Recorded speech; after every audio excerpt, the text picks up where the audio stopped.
I guess I need to get on here to see if we are actually live. 4 people are already watching. Yep.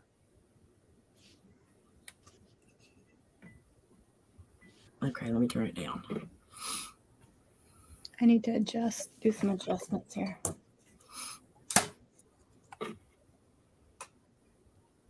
That helped a little I'm bit. grainy. I'm really, really grainy. You're a granny. Yes, I'm a granny. I'm grainy. I was just kidding. That's what it Hey, sounded Jackie. like. Hey, Miss K. Hey, Jackie. Hey, Miss K. I'm lost. TJ's not here yet. She's probably afraid we're going to make her get on the live. Hi, Amanda. Hey, Amanda. Hey, Alicia. Hey, Liz. Alicia, Liz. You need to warn me before texts go through. Oh, sorry. I need to move my light a little bit. Hey, Sylvia. Y'all, I'm glowing. Hey, Amy, thank you so much. She put, hey, it's Amy. Just to let us know who it was. Oh, how funny. Oh, we haven't seen you in a while. Excuse me. Hey, Sylvia. Goodness. That's a little better. Sorry about that. Y'all, I got tack stuff all over my desk. If y'all are wondering why it looks different, is I am on my desktop. Hi, Rachel. Hey, Rachel. I need to pull up.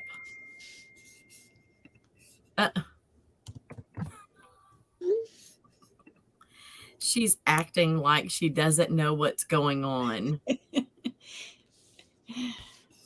Hold on. I'm on here, she says.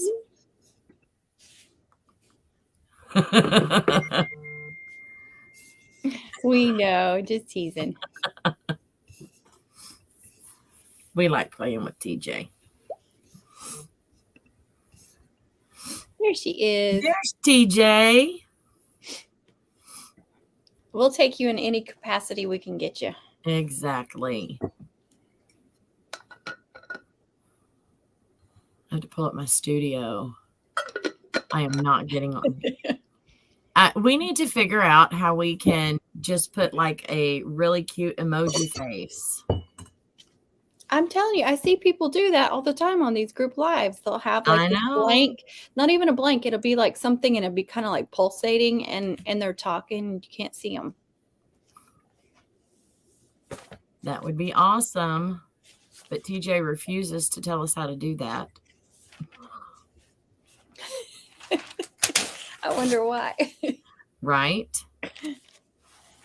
Okay. How is the sound? Because I've never done anything on this desktop. I think you sound fine. Okay. I have to join in order. Yes, I know you do, honey.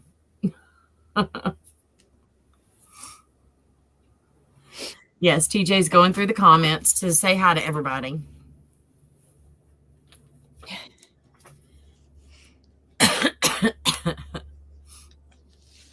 Or she's going through all of Liz's comments.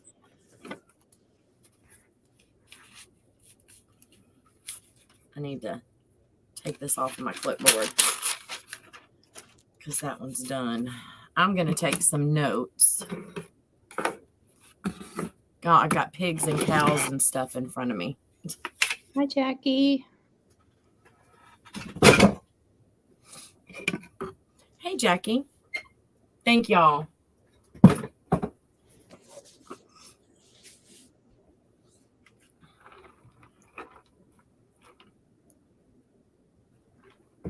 Who is actually working on mums right now?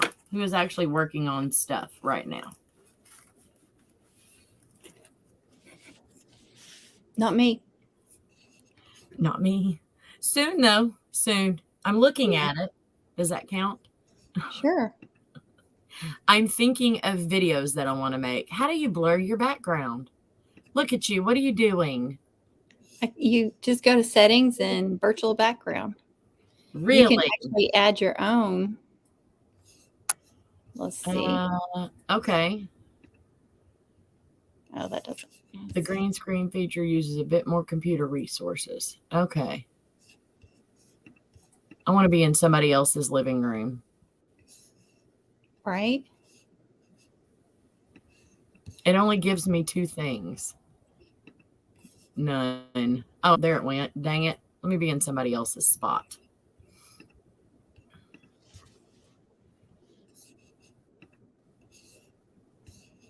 Yeah. Hey, Amanda. Sorry. Sylvia started. Let me see what it looks like when I'm in somebody else. Hey, yeah. I like being in somebody else's clean house. I can do videos in my house now. I did not know that. I could put somebody else's stuff. I have a mom behind me. Oh, you go, girl. I don't have any pictures saved on my computer, so.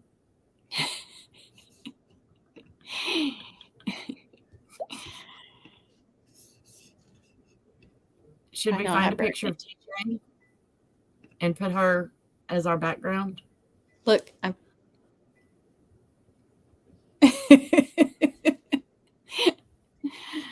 Oh, that's funny. Okay, I'm gonna take that off. That's distracting. Yeah, I'm going back to none because we're just playing. Oh, I have a grand piano. I did not realize that. There we go. Yeah, you got an awesome house.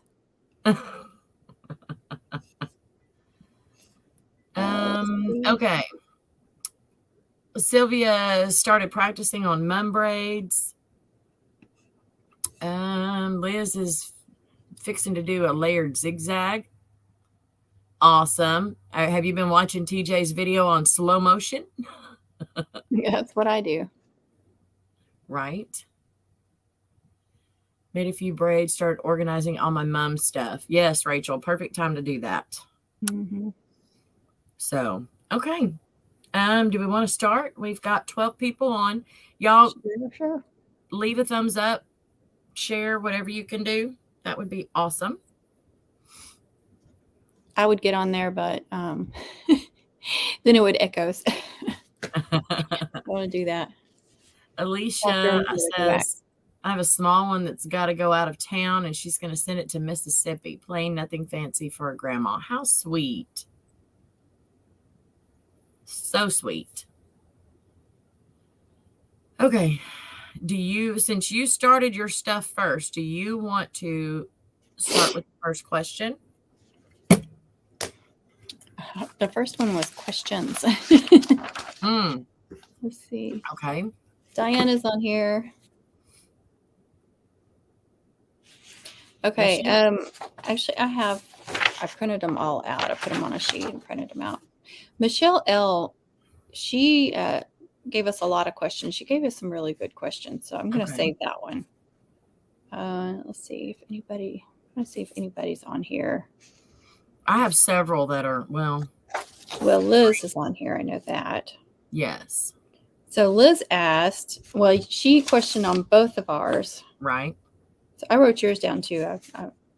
So Liz asked, how do you keep your ribbons from getting dusty during the off season was one question. So we'll stick with that. So I've got some of them in bins, but I've got all these over here that are open. And, if they're like acetate or something, you might be able to just like kind of dust them off. But usually I just end up cutting off that little bit that's dusty, and that's it. That's what I do. What do you do? I've never noticed them getting dusty. Mine do. My house gets really dusty though. Well, my house gets really dusty too. Cow pasture, gardening. I'm in and out through here all the time. I've just never noticed them getting dusty. But if there is a spot on there, I'll just roll off the outside of it and cut it off and throw it away. Yeah. Okay. Let's see. Okay. She also asked, how do you store your already made braids during the off season? So I don't have that many anymore, but I used to make a ton of them ahead of time. And I know I did a small video, but it's probably 2 years old, if not 3 years old. But I used to put them in these really long, you can't see my hands, these really long bins, that clear totes that would roll under the bed. And they kind of like fold up on each side like this, if you've ever seen them. So they're not very deep, but they're really long. And I would lay out the flat ones first, the ones that you wouldn't have to worry about getting creased or anything, because like the Spirit chains and the Victory braids and stuff like that. And then I would start laying the loop chains and all that. So I would just put them all in those totes. I do have one drawer over here that has some braids and chains in it, and like military braids, you can just roll those up to save space. And some I just have hanging around in the craft room. So y'all have seen 100 times my clothing rack that I use that to take the homecoming mums. I bought it specifically for homecoming court to hold the mums and things out there on the football field. And then I found myself just using it to store everything on. Whenever I have to use it for that, I'm normally done with the season. No, I'm not. What am I saying? I don't know. I'll take them off and put them somewhere else. And when I get done with homecoming court, I'll put them back on. But I've noticed, especially with the candy cane braids, if you've got stuff on them, like I made one and then I put bling all the way around, it kind of stretched out a little bit at the top. It's savable. It's still usable because I can put a big bow at the top of the part that's misshapen. But that's how I store all of mine. Except for the military braids, I roll them up and put them in the drawer with my trinkets. And then she had one more question on mine. When is the best time to buy your ribbons from like American Balloon stores like that, so you can be sure to have that they have stuff in stock? So what happened to Hyla?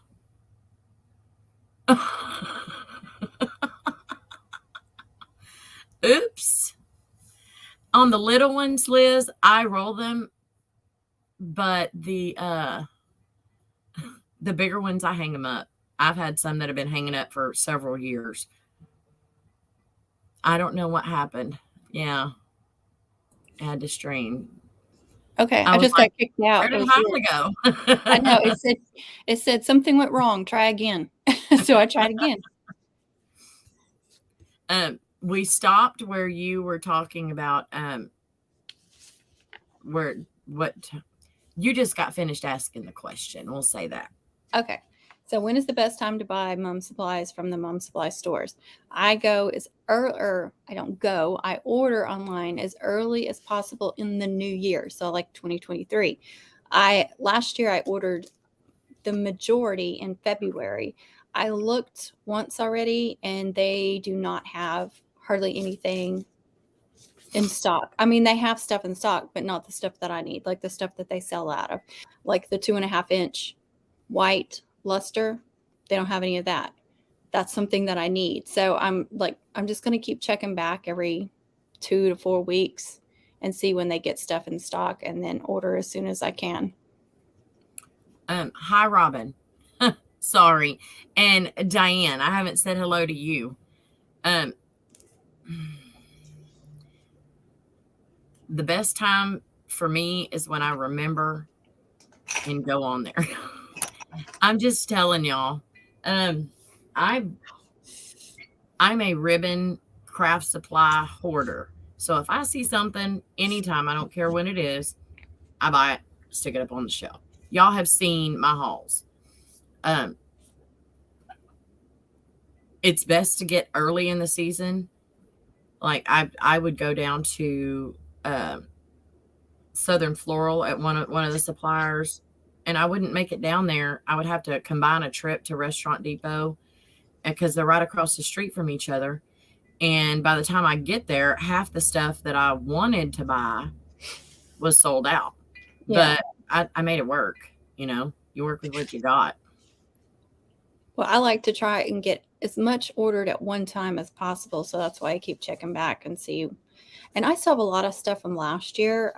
Because I ordered I ordered quite a lot last year because I really didn't know what Etsy was going to do.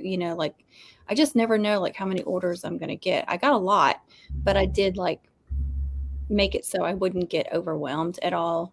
So I still have a lot of supplies. I only need one size flower, but I do need that 2.5 inch width white more than anything. I'm going to need 3 or 4 rolls of that. What is it? 2.5? White luster? Yeah. I didn't look to see if they had silver or gold label. The gold label. I didn't look to see if they had the acetate because I really want the luster, but if I have to order the acetate, I will. So, and you might find this too. I buy way more right after a really good mum season. For one, you've used up more of your stuff. You probably had a heck of a year last year and used up a ton of your stuff. Yeah. So like this past season, there's not really, I'm looking, my ribbon is right over here. I bought a few things and I didn't use a lot. I didn't make a ton of mums. I made a few big ones, but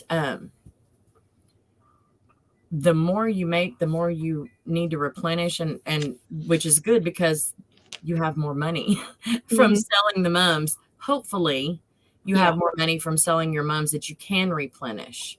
So if you're following the rules and charging enough for your time and your supplies, then you should have some money in there to replenish. Plus, Plus, it's better to use that money as early as you can so you're not tempted to use it throughout the year for Hobby Lobby clearance and blah, blah, blah. And then you find that you don't have enough money for the stuff that you actually really, really need. So I like to, and I actually, this year, I actually set amount back, like plenty back for my homecoming mum supplies. I put it in a separate account, like a savings account, so I wouldn't have to worry about it. That's going to be for my mum supplies. Yeah, I actually have, it's my business savings. So it's for anything I need for all of the businesses. But I tend to buy stuff for, I tend to buy stuff that I can't make do with something else, like the flowers. Mm-hmm. I will buy flowers. I will buy more than I think I'm going to need. Mm-hmm. But on ribbon, I can go, I have enough ribbon in here for like 10 people. I can go to Walmart or Hobby Lobby real quick and get something to make a mum. Is that ideal? No. But when I have a little bit of chunk of change, I'm going to stock up on the stuff that I can't make flowers, but I can put a different type of ribbon on there. So, yeah. Well, and the first mums I made were made with like grosgrains and soft satins and stuff. It didn't have any acetate or luster in it. I still use that stuff. Make it. Yeah, you can make it work. We are missing a lot, aren't we? Well, that's what TJ's taking care of us, and she's answering. I've seen. Thank you, TJ, for that too. I just wanted to say, Liz said I need the white and black and luster, and she asked them today, and they said they had no idea when they'll get it in. Who did you ask? She probably asked All American, if I'm thinking right, but L and M. I can never say that without it sounding funny. But they have the ribbons too. I haven't even checked there, but All American is so much cheaper usually. That's who I prefer to go with. And then you've got Monster and Spirit, something like that. Monster Spirit, yeah, monsterspirit.com. It's the same as the sale place. The sale place is the. So, I mean, you've got those two. The website. Yeah. If you can't find them somewhere else, you've got those too. But All American is my favorite. Right. That's where I choose to go first. So I'm kind of holding out for a while. See if they get stuff in. I like Monster Spirit, but I also like putting my hands on stuff. So Arnie's, and I did not go to what was that place I just talked about? Southern Floral. I did not go there this year. So, and yes, for Arnie's and for Southern Floral, you do have to have a license. And there's the place that you and TJ went to last season. Yes. The Ribbon Source. You don't have to have one to go there. So if you're in, somewhere like them in Houston area and Dallas area and stuff like that, I'm sure there are places you can go to buy the ribbon. I know shop in not Southern Floral. You can shop Monster Spirit and at the sale place in Balk Springs. You can shop there without having a resale license. So Robin's going to watch us from the TV. I think you can chat, but it's not easy because you have to do it from your remote. So it probably won't be worth it. Don't ask me. I don't know anything about that. Liz, TJ, link that video. Link my video before I have to chew Liz out for saying that. Stop it.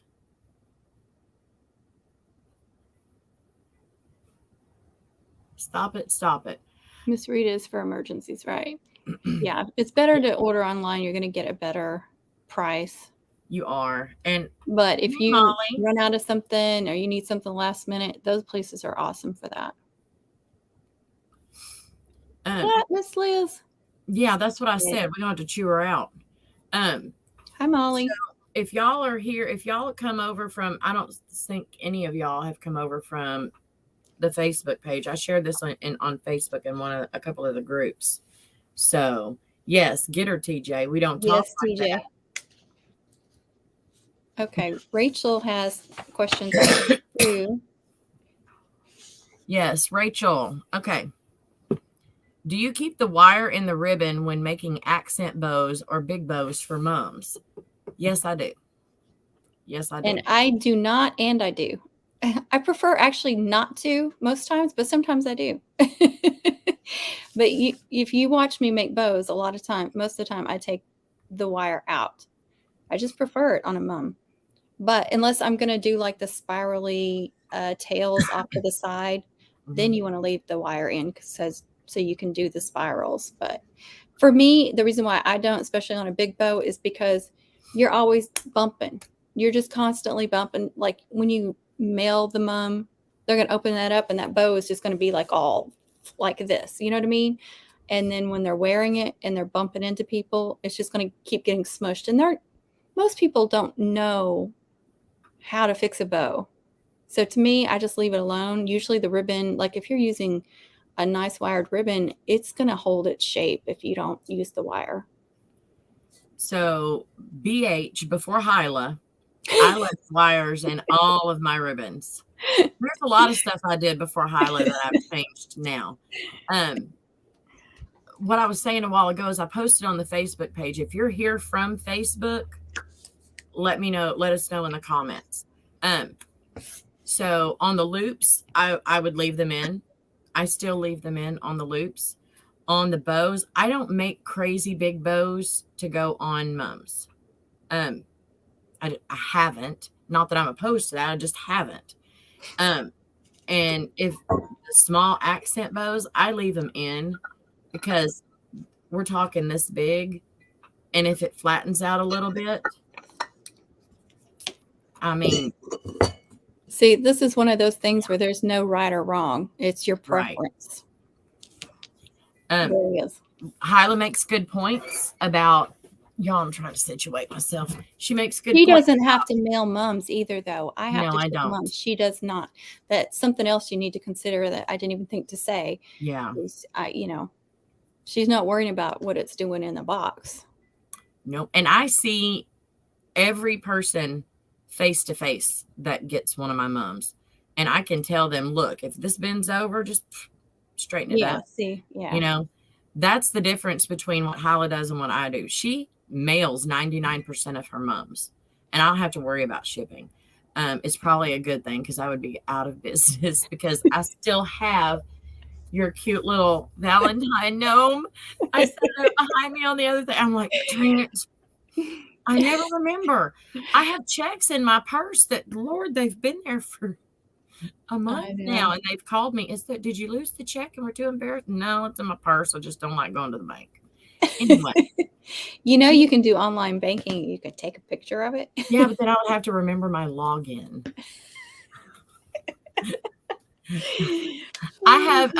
We are in a small town, and the lady who deals with my banking that takes care of me at the bank, I feed her daughter every day at CCA. We're on a text, and I text her and say, hey, how much is in my business account? Okay, transfer some out of the savings, or can you extend my steps? So we text back and forth. I don't go to the bank. I really don't, and I don't remember my login. So many usernames and passwords. Yes. I've seen people tapping into acrylic semis. That's not cost for different, are really different than trinkets. Where did that come from? The acrylics. I haven't tried leaving the wire in. I pull them out, but I watched one of your videos and the loops were puffier. Yeah. I always forget. Yes. But where'd the acrylics come from? I lost that because, I bought all these things and I want to use these. These are the acrylic blanks that I got on sale for like $2 and something. There's 8 of them in here. I used those a lot last year. Make trinkets. Yes, I used the smaller ones more, and then I got those big ones because you showed them, and the tag shaped ones. So I got the bigger ones, and I did make a couple out of the bigger ones. And I want to make awesome for making personalized trinkets. Yeah, or just like paw prints. Yeah. Yeah, I like my loops poofy, but I don't know. Well, you just have to figure out what you like better, which way you like better, and that's a lot. That can go for so much when you're talking about mum making. I have people asking me, questions about mum making all the time, and it's like, well, I do it this way, but that doesn't mean that that's the way you're going to like it, And a lot of times in my comments, I'll tell them, I do it like this, but Connie does it like this, or TJ does it like this. And you'll see other people doing it different ways. You just have to figure out by making them what you prefer, what's best for you, what works better for you, or what you like better. And what's easier for you. So yeah, what's easier? I've been doing mums for how many? I don't even know how many years. And before I started following Hyla, I did things a specific way. And you watch and you see how other people do it, and then you try it. And if it works for you, awesome. If you like it, awesome. If it works for your customers, great. Keep it. If it doesn't, go back to doing it the way you were doing it. Yeah. So I like to try new ways of things too. Yeah. And if something makes my life easier, I'm all about it. Yeah. So Rachel asked questions on mine too, and I thought this was a really good question. When is the best time to start advertising mums for the season? I usually wait until the first week of school or right before, but some schools have their homecoming early. Yes. So when I was going to ask you if you're just doing local or if you're doing online too, Rachel, because that can make a difference. But so I'll tell you, on Etsy, I leave my listings going all year long. So I'm not exactly advertising, but they're there all the time. So if somebody's looking for a mum, no matter when, they see the listings up. But when I was just doing local, I want to say we had signs that we would put out at intersections and stuff. And I would always have good intentions to put them out like summertime, but it would always end up being like last minute. But yeah, the schools that do homecoming right after school starts, that's so hard. And there were times when I would take like sheets I'd print out a whole bunch of sheets and send them to the elementary school and stuff. That's another way to advertise. If they let you do that, you can put them in the teachers' boxes and send them home with the kids, just a little partial sheet that, has your information. But yeah, you could start advertising as early as spring if you wanted to. You definitely could. And I'm So here's where Hyla and I differ. She ships 99% of her stuff. Locally here, during the summer, when I am making braids and things like that, I will go on, like, I'm on the school board here. I don't know for how long. I'm up for election, and today was the cutoff, and I've got one opponent. Anyway, we approved next year's calendar a couple of weeks ago at the last meeting. And then here in the next probably 2 or 3 months, UIL, the different areas will, they'll post their football schedules. So as soon as you figure out when the homecomings are for your schools, put a little blurb out there on your Facebook page. If you don't have a page for your moms, make one. Make a Facebook page. But I will start talking. This sounds bad, but I've been doing it here for a long time. And the way I got most of my business is word of mouth and people seeing my mums. And my kids were in school, and friends' kids say, "Hey, Connie did mine. Miss Wawrowski did mine." I don't advertise a lot except on my Facebook page. I don't put any signs out. But in the beginning, it was word of mouth. Word of mouth is the best advertising you can get. It's free, and it means that person likes your work. And if they like your work, they will tell somebody else where they got it. If you gave them a discount, tell them not to tell anybody how much they paid for it. Don't be giving discounts. But if I were to just be starting out, I would find all the local school districts that I was going to do mums for, that I wanted to advertise to, and figure out what their homecoming date is, and at least a month prior. At least. I would start putting stuff out there on your personal page, on your business page, whatever, at least a month. And if you're putting out signs on the side of the road, Hyla lives in a small town. I live in a small town. But be careful where you put things. It needs to be off the TxDOT easement and the city easement. You don't want people stealing your stuff. So just ask at City Hall or whatever. And be sure and ask a private property owner before you put signs on their stuff. I'm not saying anything about Hyla. I'm just saying, make the signs yourself and then go put them out. Hobby Lobby lists local schools. Yes, they do. Yeah, I don't advertise locally anymore. A lot of the kids that I made mums for have graduated. And I just, and a lot of them here don't even care about mums anymore. So I just don't even advertise. If somebody's asking around, and somebody says, "Oh, you can call her, she does it," then I'll take it. But most of my regulars, their kids they're gone. So, and Jackie, what is good enough? Come on, girl. But you will find out. You says, "I guess I'll find out this blue smile." Okay, that's hilarious. That's what you were talking about. I didn't know why that was showing up. Where it says face blue smiling beside Jackie's.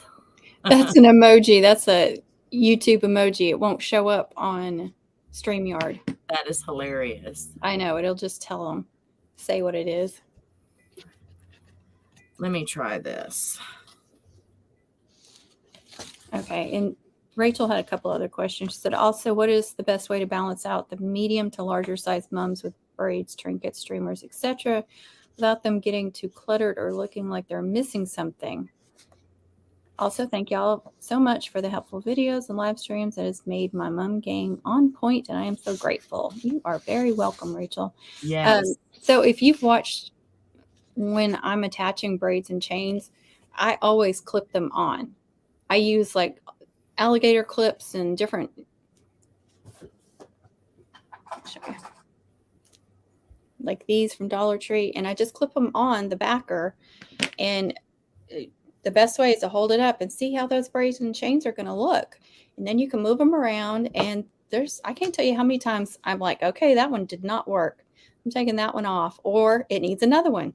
So that's the best way for me, is to lay them all out, clip them on there, hold it up, because that's the way it's going to be worn. And then you know if you need anything else or if you need to take anything off. Yeah. Before Hyla, I just stapled stuff on and ripped it off if I didn't like it. I never even thought about clipping them on there. So yeah, that's what I do too now because I learned. All right. Is Alice on? I don't think Alice M is on. She's been wanting to learn more how to do cutouts. I am not the one to ask about that. Hyla has some video up. And I'm sure with mom season coming up, there will definitely be more. Yes, I've got more than one video. I don't have a lot of videos on it, but the more I make them, the more I'm doing videos. Plus I didn't have a lot because I didn't have a way to screen record before. And so designing them and stuff, there was no way for me to record that. But now I can do that on my laptop. And I did do, one video. And I know there was a live where I worked on a custom cutout and I was like showing my computer screen. So there are some videos on my page or on my channel. And I do plan to do more, show more with the custom cutouts this year. Yes, we have 24 people here. Yay. I want to answer Liz's on from yours. Okay. Any money in just making, I didn't print hers out. I just scribbled. Is there any money to be made in just making and selling braids and chains? I don't know Instead about of the whole mom. Yeah. But on Etsy, there definitely is. Last year, I did not do that, but the year before, I did have some custom orders for braids and chains, and I got quite a few orders. Yeah, it was too much with all the mums too. It was too overwhelming, so I didn't offer any custom braids and chains last year.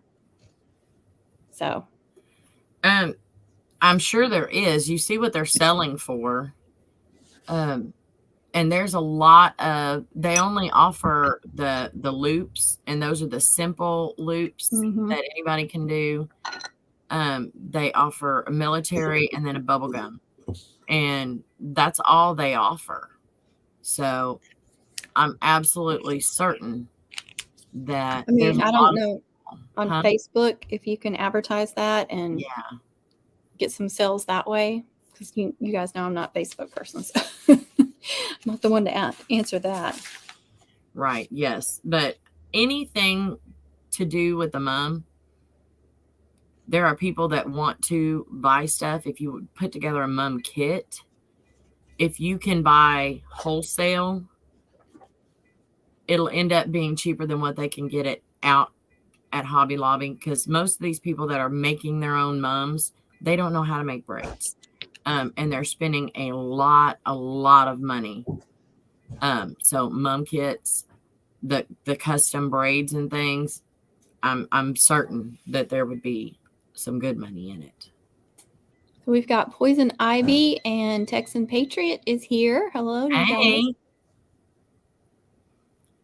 Guys. Ivy, where did it go? When is a good time to start films? Yeah. You need to start prepping now. Yeah, if you're meaning prepping, yeah. Anytime you can start as early as when homecoming ends. You can start making the ones for next year. Right. So I would take what sold a lot last year and make a few of those. Just the pieces. Don't make whole ones unless you are like Hyla and sell things on Etsy and have things that are one-offs. This is made and for sale, not a custom. You can do that now. If I didn't have 1,000 other things going on right now, I would be working on that stuff. I sit in front of the TV and just make when I get to watch TV, I used to do this and just make long military braids in the dead of winter, homecoming nowhere in sight, and just make them. So a month before you actually start is when you should start. Am I right? Yes, definitely. Let's see. Okay, here's an easy one from Sylvia V. What type of ribbon is best used for mom? So acetate or luster is my opinion. The best two ribbons for the base ribbons for your mom. And then you can add all kinds of fun ribbons for accents and glitter and all that stuff. What she said. And then I will add any ribbon that you have that matches the mum that you have. That matches the mum that you're making. I put grosgrain, I put soft satin. If, like with my maroon, if I don't have a specific size ribbon in the acetate, this is where it goes back to I buy what I need, and sometimes I don't have what I need.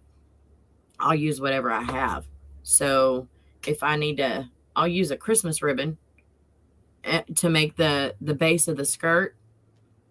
I don't have a problem with it. If I need something that size to fill something in, I'll throw it on there. Yeah. So the best, what is it called? The best is the satin and acetate.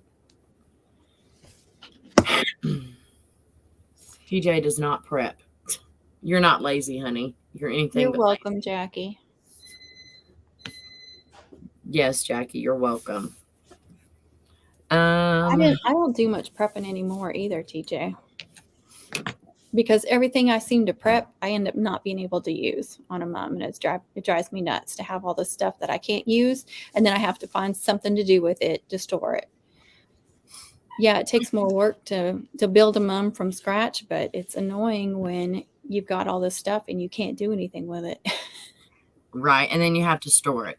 Yeah. Hi, Nancy. But when I sold locally, and the main school, our school, orange, black, and white, I would prep a ton of stuff in those colors, and I got a ton of orders, so I knew I was going to use a lot of that stuff. And then the secondary school that I got a lot of stuff was burgundy, white, and black. So I wouldn't make a ton of stuff, but I would make some stuff for them too.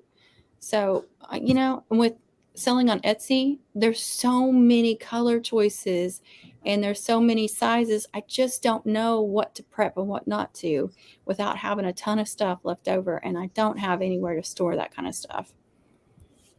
Right. So I have two main colors, and that is green, black, white, and silver, and maroon, black, white, and silver.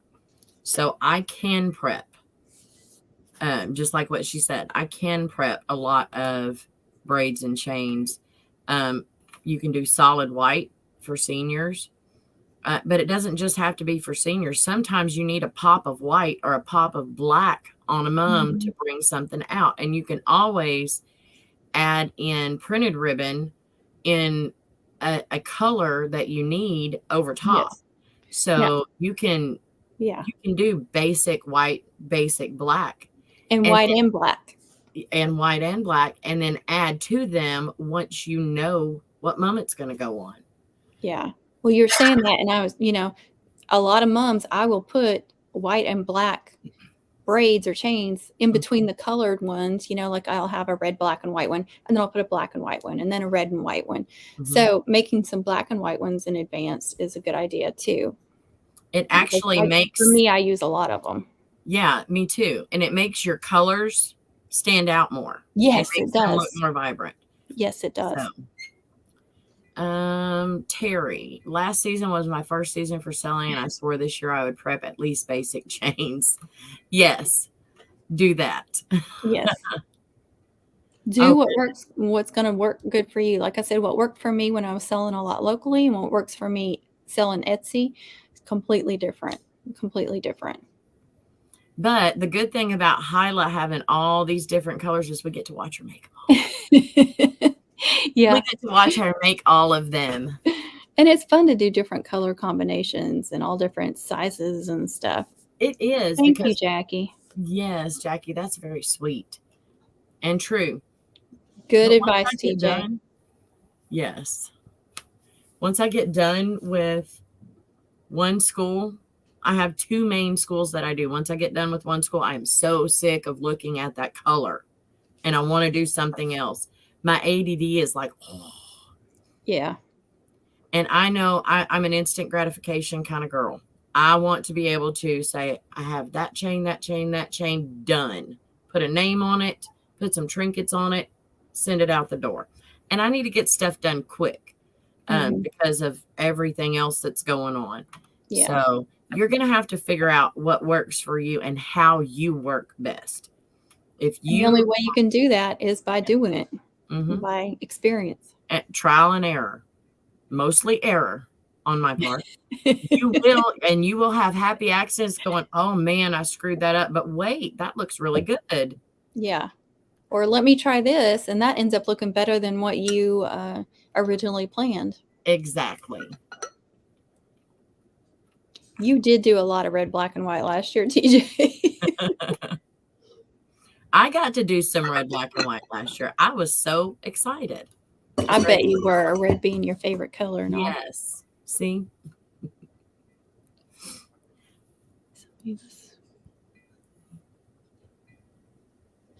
Oh, that's an awesome idea, Sylvia. Don't be nervous. I know what you're thinking. Nobody's going to want to buy my stuff. This is not going to be good enough. Don't have that mindset. No, don't. Just put yourself out there. It is. And, not everybody's going to be your customer. Yeah. They're not going to be meant for you. They're going to want something totally different. And you're just going to have to be okay with that. And there's going to be, if you have somebody selling local already, or more than one person that's been selling for 30 years or something, there's going to be a lot of people that are loyal to them. And even if it's your best friend, they're still going to be loyal to that person. You're going to have to accept that. Yep. Or they may come to you when they waited too long to order from so-and-so, and you think that's your customer now, but no, the next year they still go to that other person. So you gotta prepare yourself for that too. Somebody was saying something. Oh, she was talking to TJ. I sell on Etsy and I was a little overwhelmed. This is Terry. Maybe with experience I can get faster and not need to prep.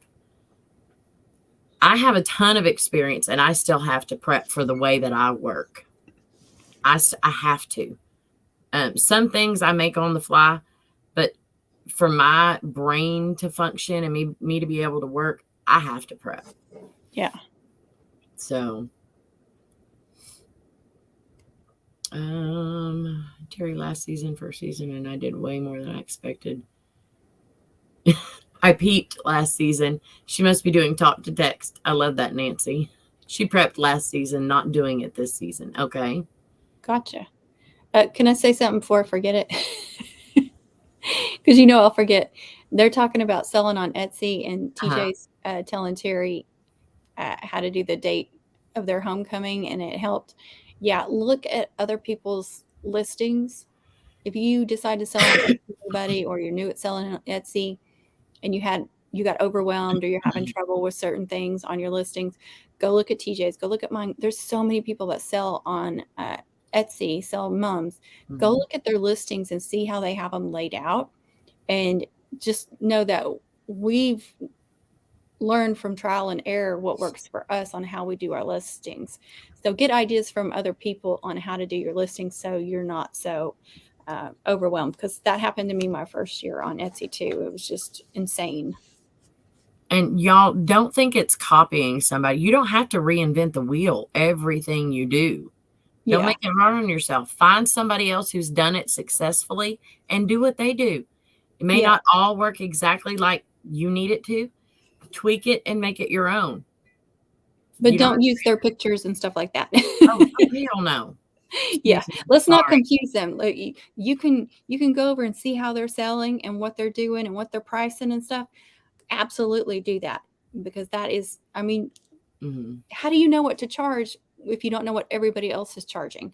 Right. So yeah, absolutely look at their descriptions, all that stuff, but don't ever, ever use anybody else's pictures and try to pass that on as yours.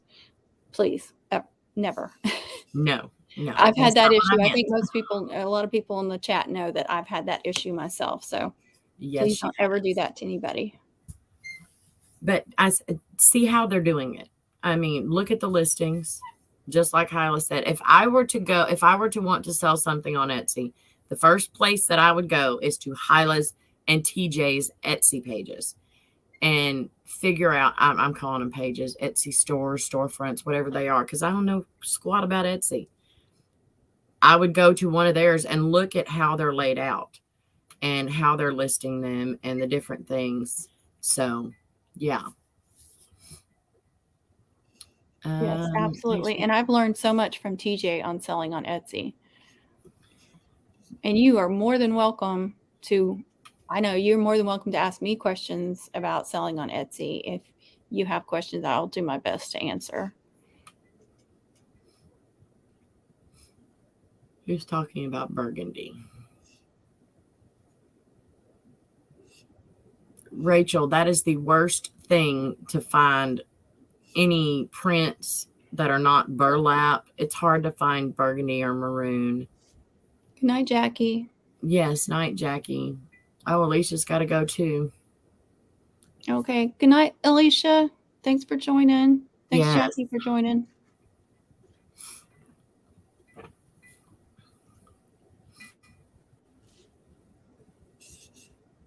I did look at other listings for ideas. It's a huge help. All right. Let's see. What other questions we got here? We still have a lot of questions. Yes, we do. Let's do Norma. Norma's not here. I wish she was. Where's the best place to buy ribbons without buying in bulk? Nowhere. At Hobby Lobby. I mean, on clearance, Dollar Tree on clearance, Walmart on clearance, after Christmas, after all the holidays. Buying in bulk is the best. Yes. That's where you're going to get your better pricing. Now, but when you're talking about like acetate or luster ribbons, trying to find those like locally, that's not easy. No. Michael's will carry some at homecoming if your Michael's does carry stuff, but it's like very, very small rolls and they're going to be all curly. So it's really better to just invest in that ribbon in bulk. Hey, Trish. Craft Outlet. I have never been in there. I used to buy a lot of stuff for like wreath kits and stuff for wreath making, but I haven't been on in a long time. They have a lot of ribbons. TJ's talking about she thrifts and secondhand ribbon. Yeah, I mean, I've gotten a roll of acetate ribbon at a thrift store before in Burgundy. Sometimes you just look out. Somebody made their kid's mom a couple of years and then don't need the ribbon anymore, and they'll just donate it. So you can get lucky and find stuff like that. Absolutely. Yeah, local florists may sell. They sell wholesale. That's awesome.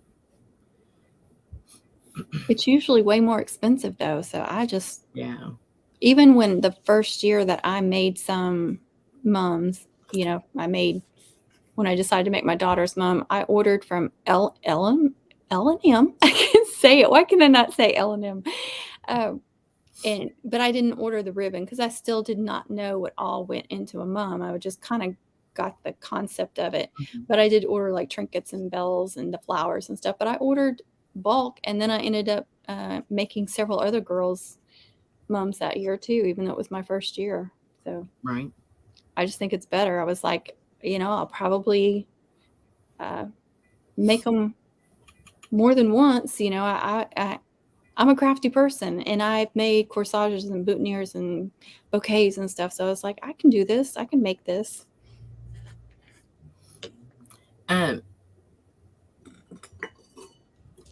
Facebook Marketplace.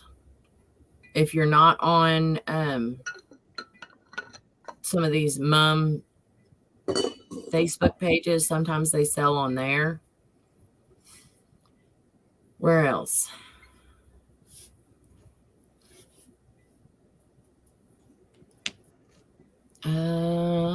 Oh, they're online. TJ says they're online. The craft outlet. I'll need to look. I thought about calling Southern Floral and having them send me a list of all their mom supplies with pricing and everything, so I can kind of compare it. I have a salesperson there, and I'm sure that they can send me what I need, and compare it to pricing in other areas. Craftex, I've never been there either. That's where Nancy gets her ribbon.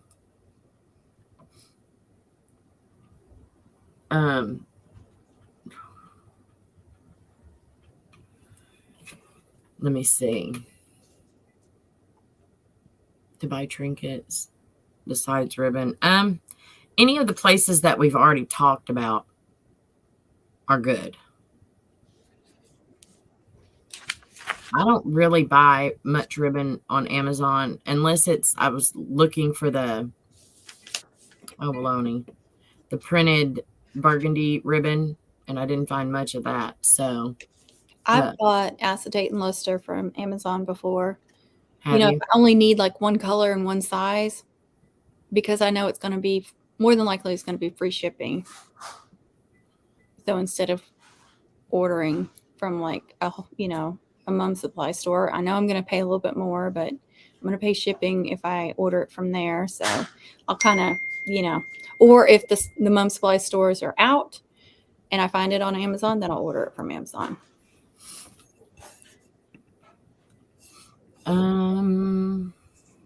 Going to the sale place. Yes. I love that place. I've been in store. Stop smiling, Hyla. I have not been in there. It's not fair. I've been in there twice. So, oh Lord, when did I start?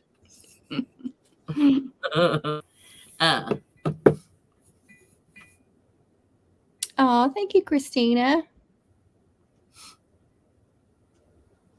Sometimes on Amazon, though, I've gotten some good deals. Like sometimes they're not too bad. When I end up finding stuff on Amazon, it's bad. I don't pay. I pay attention to the price, but I'm like, I need it here tomorrow. Let me order it.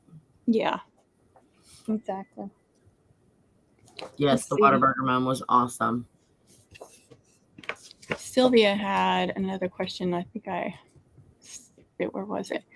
Okay, she had another question on here and then right there. Where's the best place to buy trinkets besides ribbon? Oh, yeah, that's what I was trying to answer. Okay.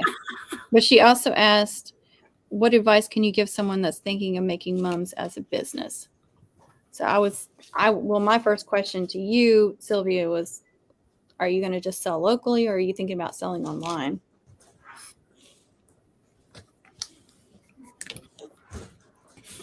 I like buying, I'm going to do the trinkets while we're waiting on her to answer.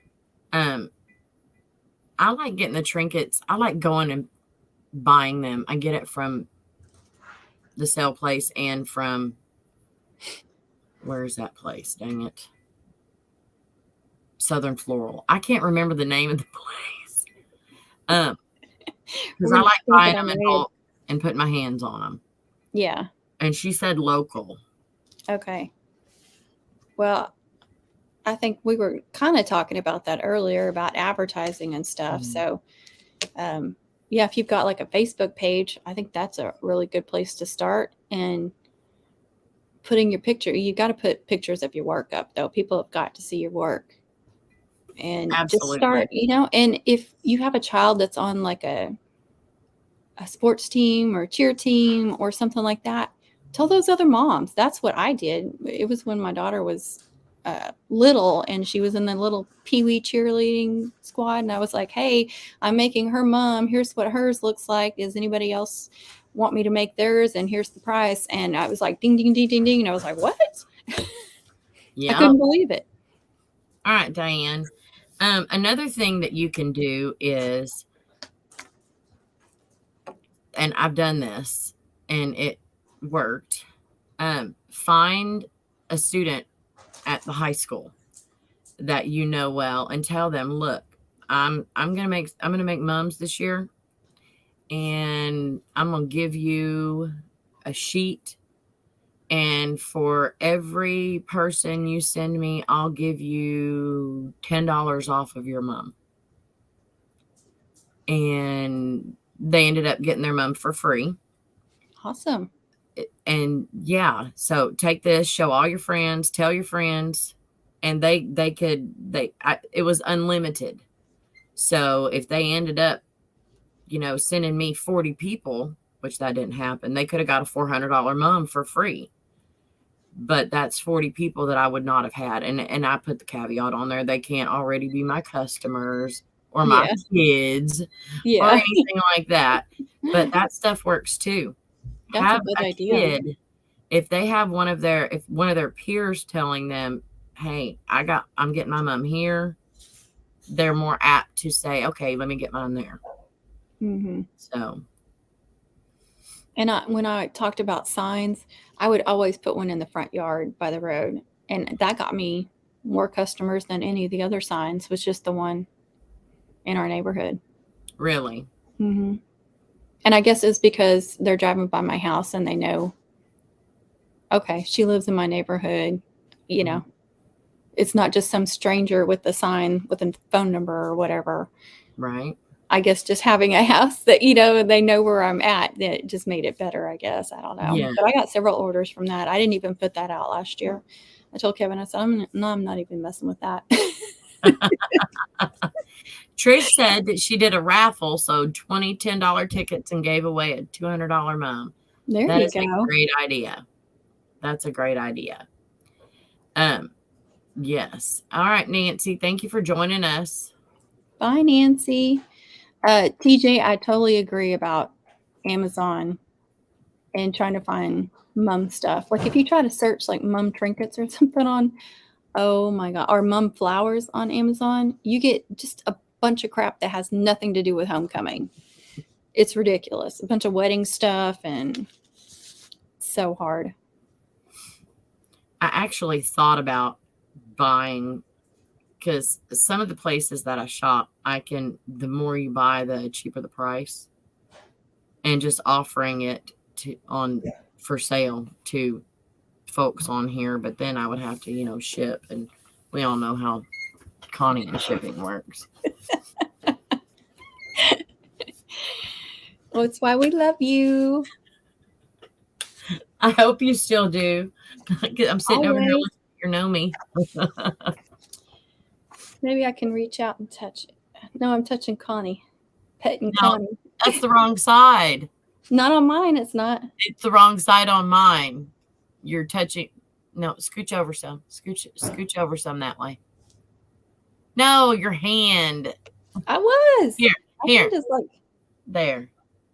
Oh my gosh, how far do I need to touch you? Good night, Miss K. Good night, Miss K. It's 8:00.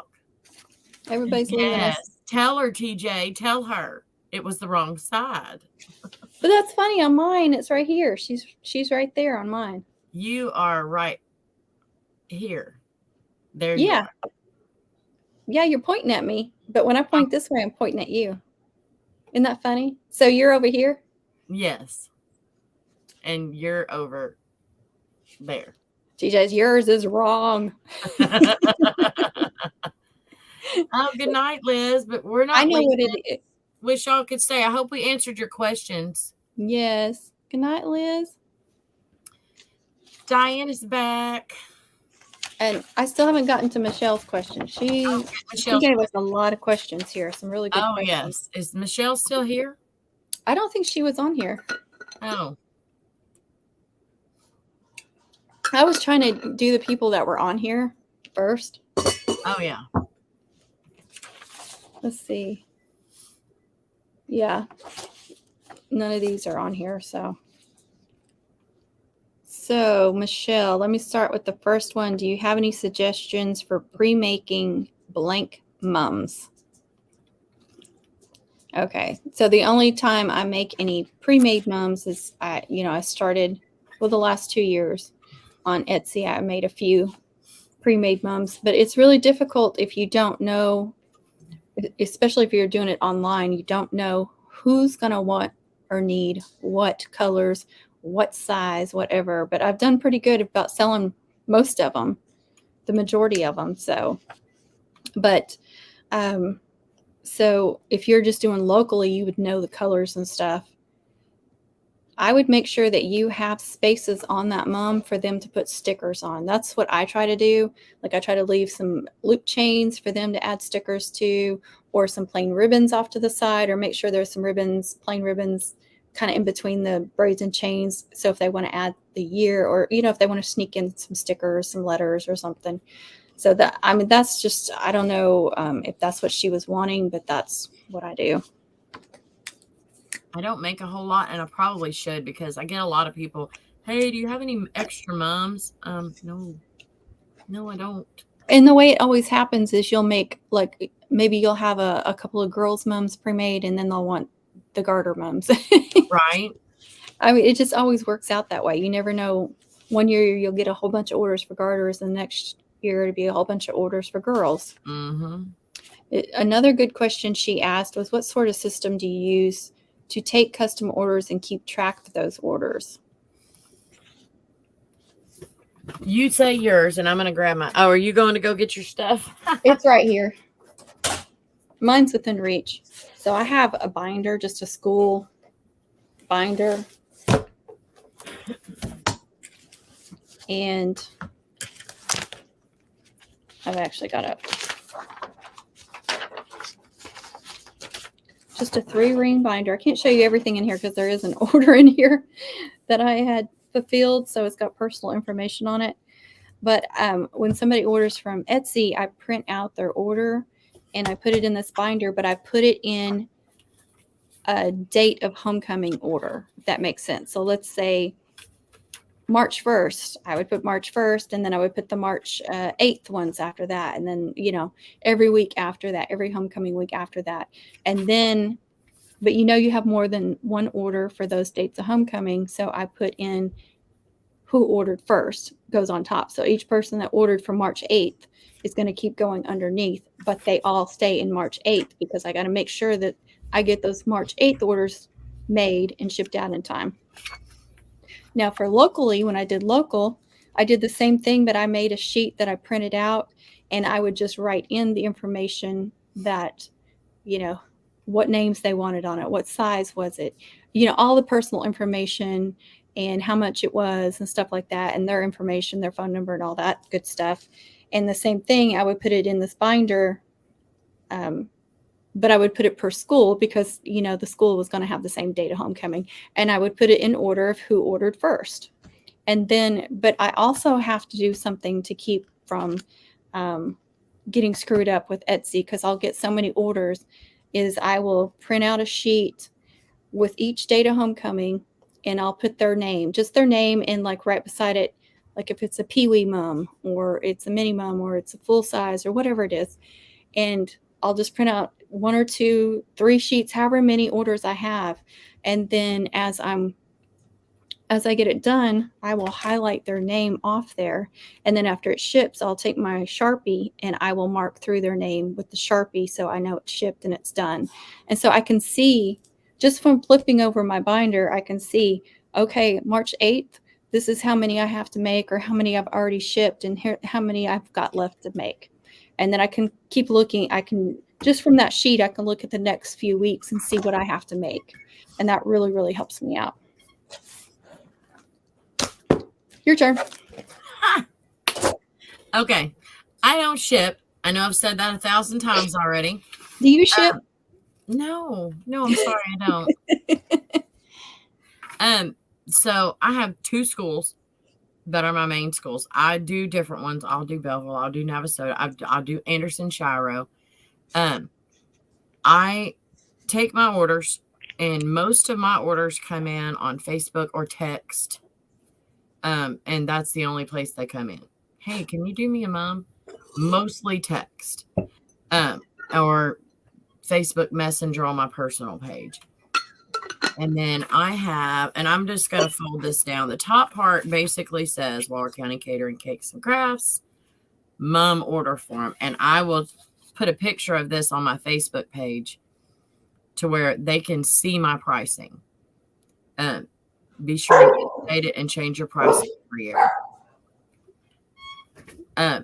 So I'm going to fold down that top.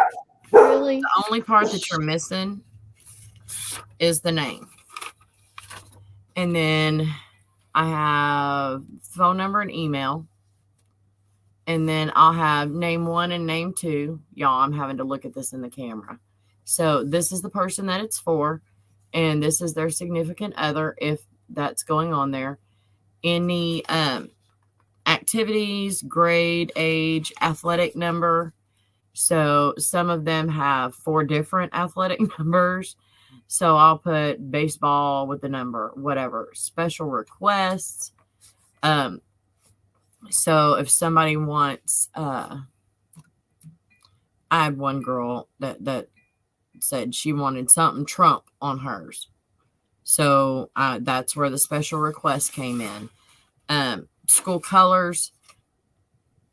I don't write anything on there, as you can see, because I know what the school colors are. Unless it's for a school that I haven't done a lot of, then I'll write that in there.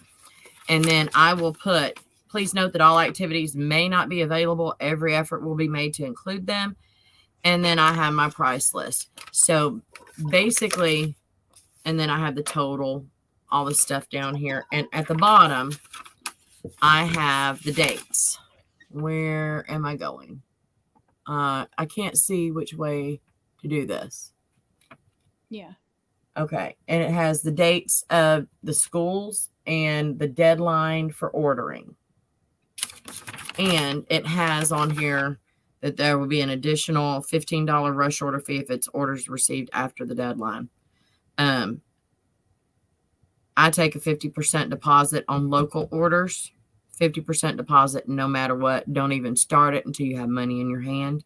And then I tell them that I guarantee them by the Thursday before homecoming.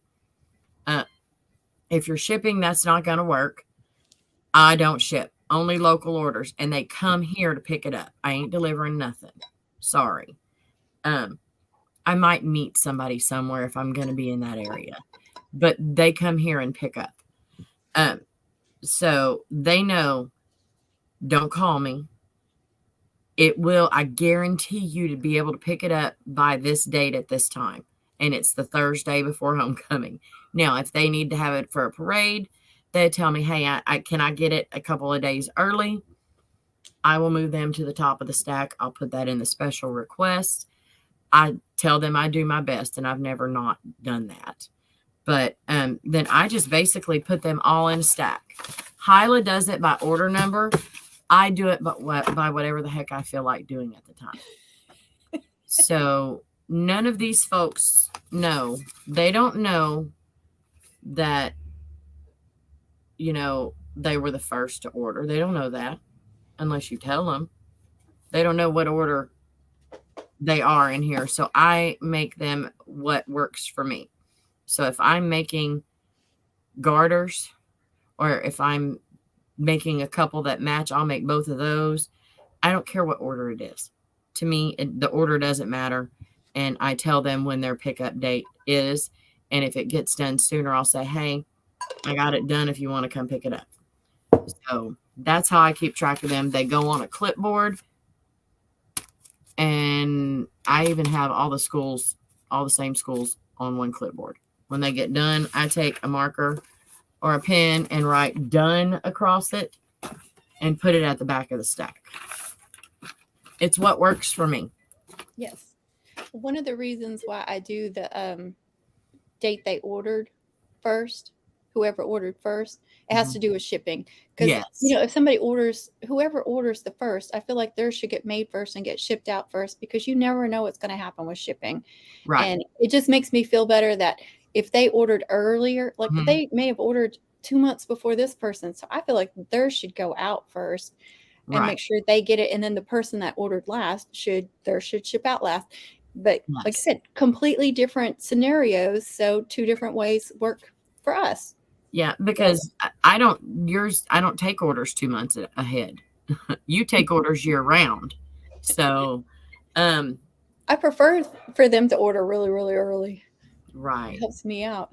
Veronica, welcome. That Hi. question is really for Connie. I learned that from Connie, so. Oh, I noticed on a mum that you were attaching braids that the backing was cut in half. What was that on purpose? And do you add the flower? Let me look here. I don't know what that means. The other backing and staple to bottom. So there's a whole, the skirt has one backer. The mum head on 99% of my mums have their own backer. And then there's a clean backer. The reason I cut it in half is because my stapler can reach down to them. And it probably started me trying to save supplies when I was broke. Because you don't put anything on that top part. It was useless to me. And it was in the way of stapling on these larger mums. It's easier to get the stapler in this way and then try to squish through all the other ribbons going in sideways. It was the skirt backer for the quad mum you made. Yeah. That sucker was big. It was huge. That makes it so much easier to staple all those ribbons and the braids and chains if you only use a half a backer. But I don't understand the last part of the question. I don't know what T9 means. I'm sorry. Or 8S. I don't know. Yeah. And do you add the flower and other backing and staple to the bottom? Let us know what you were meaning by that, Veronica. Yeah. And I have a lot of videos where I'm attaching the flower to the mum. I know Connie does too. I may not have been on that particular video you watched, but let's see. Michelle still had several other questions. Let's see. Yeah. What are your go-to places for homecoming supplies, online or any small local stores to check out?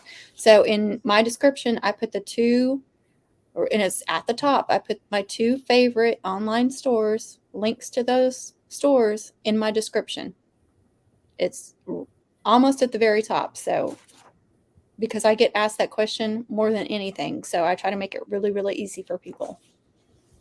And we've talked about a lot of places on here. Yeah, tonight we talked about a lot of local places. Yes. And I'm trying to get my descriptions better on my videos to put all that stuff in. So, yeah, I will try my hardest to make that happen. In fact, let me make a note.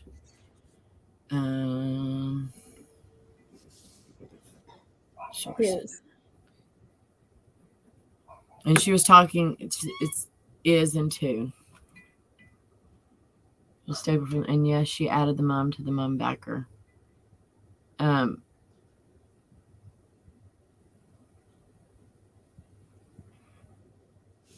So the part that I stapled, that is like a 6 or 7 part series.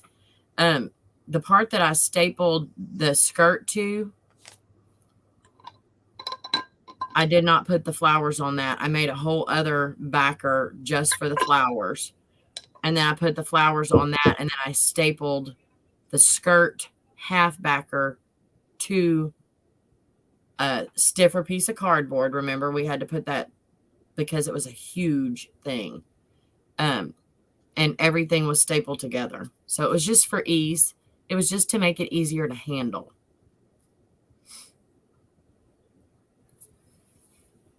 Ouch.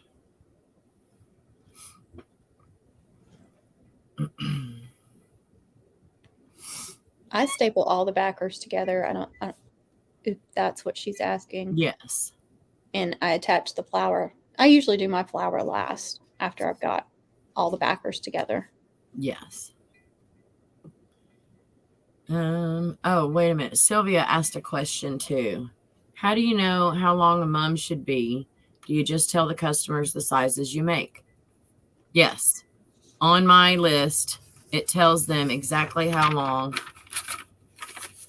the streamers are. And that's how long I cut them. So a double mum will have 2-foot streamers. But a double mum, you have to remember, is a longer mum head. And then they can ask for extra length, and that's an additional charge.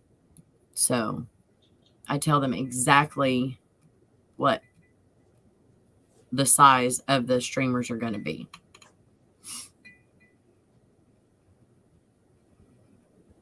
When you add the flower to the other backer, do you staple the bottom half to the flower backer? Yes, absolutely. Okay. Sylvia, you can have preset sizes. Like I have a few sizes I offer, or if they're like, I want it to go to my knees, you can kind of gauge what exactly they're looking for. Yes. Yeah. I have peewee, small, medium, large, and Leah length. I still offer Leah length because Leah Dozier is one of the girls that I made from elementary all the way through high school, and she's about to graduate from college. She wanted long. Leah is a tall girl, and she wanted that stuff to drag the floor. Not really, but she wanted it long. So yes. Okay. Tradition determined size for some makers. Some of us just say the length that they offer. Yeah, and the only tradition I actually adhere to is senior. And seniors, that's not even adhered to specifically, because if a senior doesn't want an all white and silver mum, I'll give them whatever the heck they want. I honestly don't care. They're paying me to make them a custom creation, and I'll make it however they want it. Yeah, exactly. So. I'm with TJ. I offer different sizes or lengths, and they pick which ones they want. Yeah. People generally know what size they want. Mm-hmm. Plus, they see the pictures of them too. So mine don't see pictures of the exact, because everyone is, they can see the length, and that's about it, because none of them are ever the same. But yes, Sylvia, you're welcome. You're welcome, Veronica. Yes. Put the flower last too. Yeah. Yeah. I just prefer it that way, but that's not, some people will do the top backer. They'll make the top backer and they'll go ahead and attach the flower. And then when they get the rest of it done, they'll attach that, all of it. Everybody has how they like it. What works for you? Yeah. Liz's granddaughter is so tall, she wants it to her ankles, so I make it 36 inches. That's about Leah length for me. Yeah, see, I offer 30-inch because I just feel like 36 is too long for most people. And I'm a short person, so I'm always thinking about short people. So I do 30, but if they want longer than that, I can do that too. But I rarely ever get asked for anything longer than 30 inches. It's me. I'm some people. I do the top backer and attach the flower. She's our some people. See, everybody's different. Yeah. She likes to do it that way, and that's what works for her. Right. I don't like to do it that way because I just don't. I just, I got in the habit of making it, and really it's not because it works one way or another. And I have done some where just to try it, but it's just a habit of how I make it. And so I make them like that every time because it's just how I do it. It's not because it works better for me. It's just, it's just that habit of, doing the backer, doing the skirt, which sometimes I do the skirt first and sometimes I do the top backer first. That's not always the same, but the way I attach those sections is the same in that order, and then attaching the flower. Talking about the flower backers, if you are selling local and your colors, you can make those backers ahead of time. Yes, I used to make, that was one of the things I would make in advance too, and try to make them like pretty plain and simple. And then you can add like glitter ribbons and stuff later, because I would make some that I knew I could use on either a guy's or a girl's. And so if it was for a girl, then I would add some blingy stuff, and I would always add more ribbons to it, but I would make like a basic, with just one layer of ribbons usually, and then I would add to it, and that did save me a lot of time. Yeah, it definitely does. Do not put your flower on it. Just do the backer. Yeah. And you can stack them lightly on each other, hang them on a hook, whatever. Yep. So is it Amy, myself, and DIY? Is it Amy? Is that it? That's Amethyst or Amy. Either one. She's not here, dang it. But my biggest question is ribbons. Ones to avoid and ones to purchase. Ones we can do if we can use Amazon. So I think we already touched on all of that. Yeah, we talked about Amazon. I marked hers off because I thought we were kind of answering it. Yeah. I got a couple of people. Michelle still has some questions, but I wanted to say, I just thought of this. I got a couple of people that asked about ribbon fraying, and I always use a lighter on the end of my ribbons, and still they'll fray a little bit. And I usually touch up the mum. Like once the mum is completely done, before I ship it or before they come to pick it up, I'll touch up, and a lot of times it'll be that little, when you cut the V shape right there on the ends. Oh, I shouldn't have done that. Right there on those points. We'll fray and I'll touch those up with the lighter. I'm sorry. It's getting late. You guys know I get goofy when it gets late. So I'll touch up the ribbons before I ship it off, before somebody comes. But you can also use, of course, no fray, but I don't really like that stuff. I think it changes the color of the ribbon. But I also, in the past, have used like glitter nail polish, like clear glitter nail polish, and just kind of dabbed it on the ends of the ribbon. Oh. And that works too. That keeps it from fraying, but you're not going to keep them from completely not fraying. It just happens. Honestly, I didn't even see what she did. Well, I was like this in front of myself going like this. You're not seeing it? That's okay. I'm not seeing it. Oh.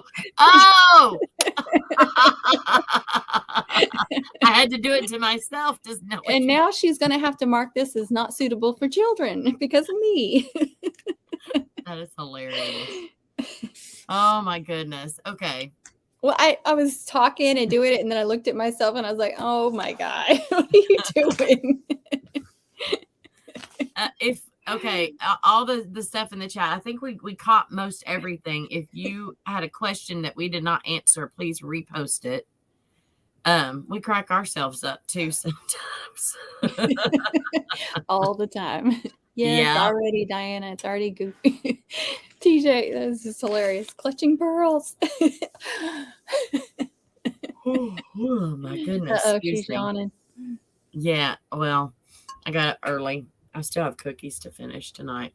I'm with you, Veronica. It just feels like finishing it up, like when you add the flour. All right, let me finish Michelle's. Even though I'm teary now from laughing. Can't see. Will you share your startup stories?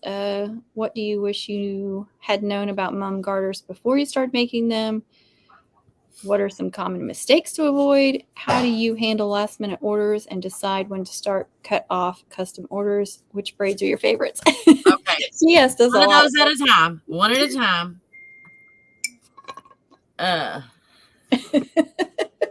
One at a time. Hang on just a minute. Oh goodness.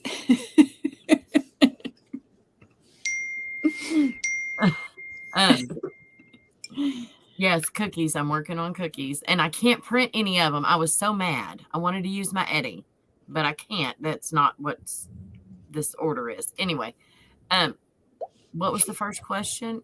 Will you share your startup stories? No.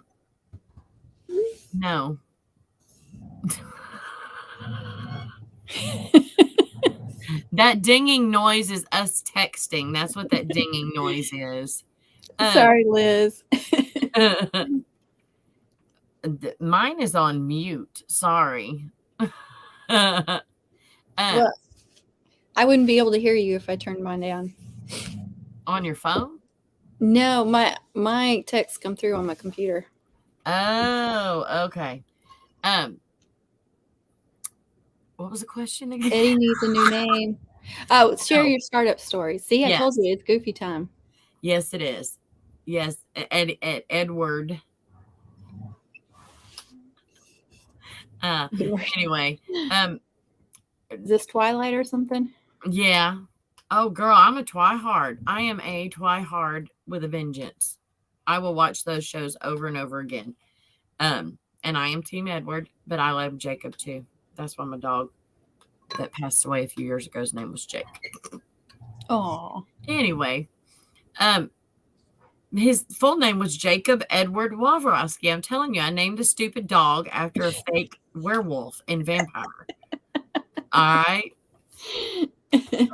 I'm sure a lot of people did that. I couldn't pick. Anyway, startup story.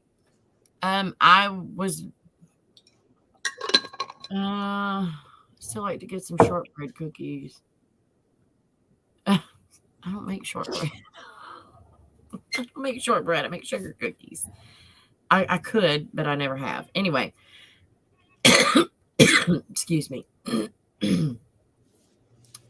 My kids. That's my startup story. My kids. I never had a mom. We could never afford a mom, or it was not something we chose to spend what little money we had on.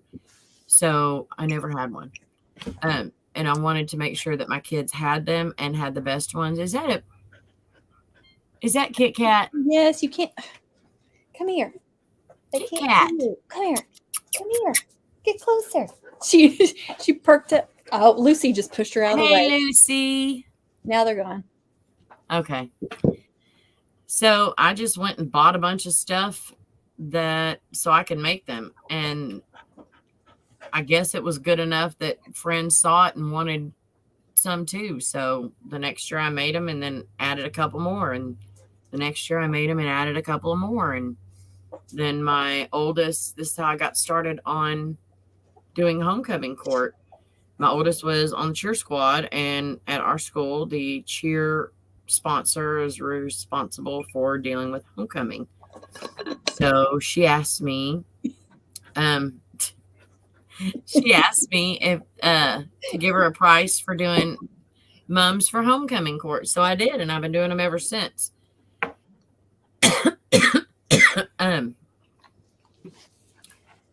Is that the Michelle that's asking all the questions? Michelle L? Yes, we were working on your questions.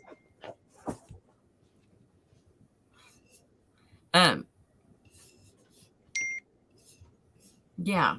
So I'm trying to remember how old my oldest child is. She graduated in 2011 or 2012. Don't ask me to do the math. Oh my God. Her 10-year, she just had her 10-year reunion this last year. So she's 28. Yeah. Going on 29.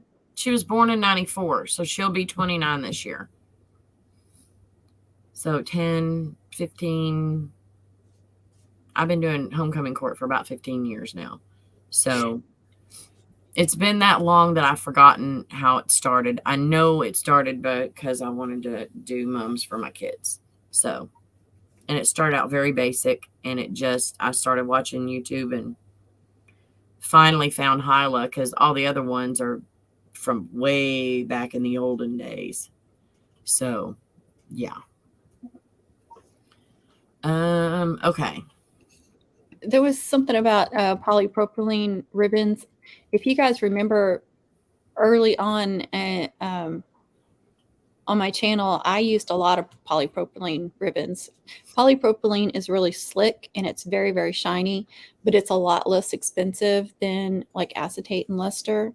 And so and I didn't even know what kind of ribbons you were supposed to use on mums because I didn't have anybody giving me advice or telling me how to do it or anything. So that was, I found a ribbon that was creasable and looked like what was on mums. So that's what I used. And I realized mine were shinier than everybody else's, but everybody really liked them. But I did eventually switch over to acetates and lusters. I think the colors is cheaper. I think luster and acetate ribbons are much more of a vivid color. Polypropylenes are not as vivid. They're muted down, especially the black. The black is very muted. So if you really want that pop of black, like you really need to use a luster or an acetate. But if you're trying to save money, polypropylene is perfectly fine. Just keep in mind that every brand, every color from every brand is going to be completely different. So if you do order polypropylenes, you need to order all of the sizes in that color from the same brand. Okay, let me scroll up a minute. Yes, hello everyone. I'm so glad to catch y'all. I'll have to catch up. Catch up after it publishes.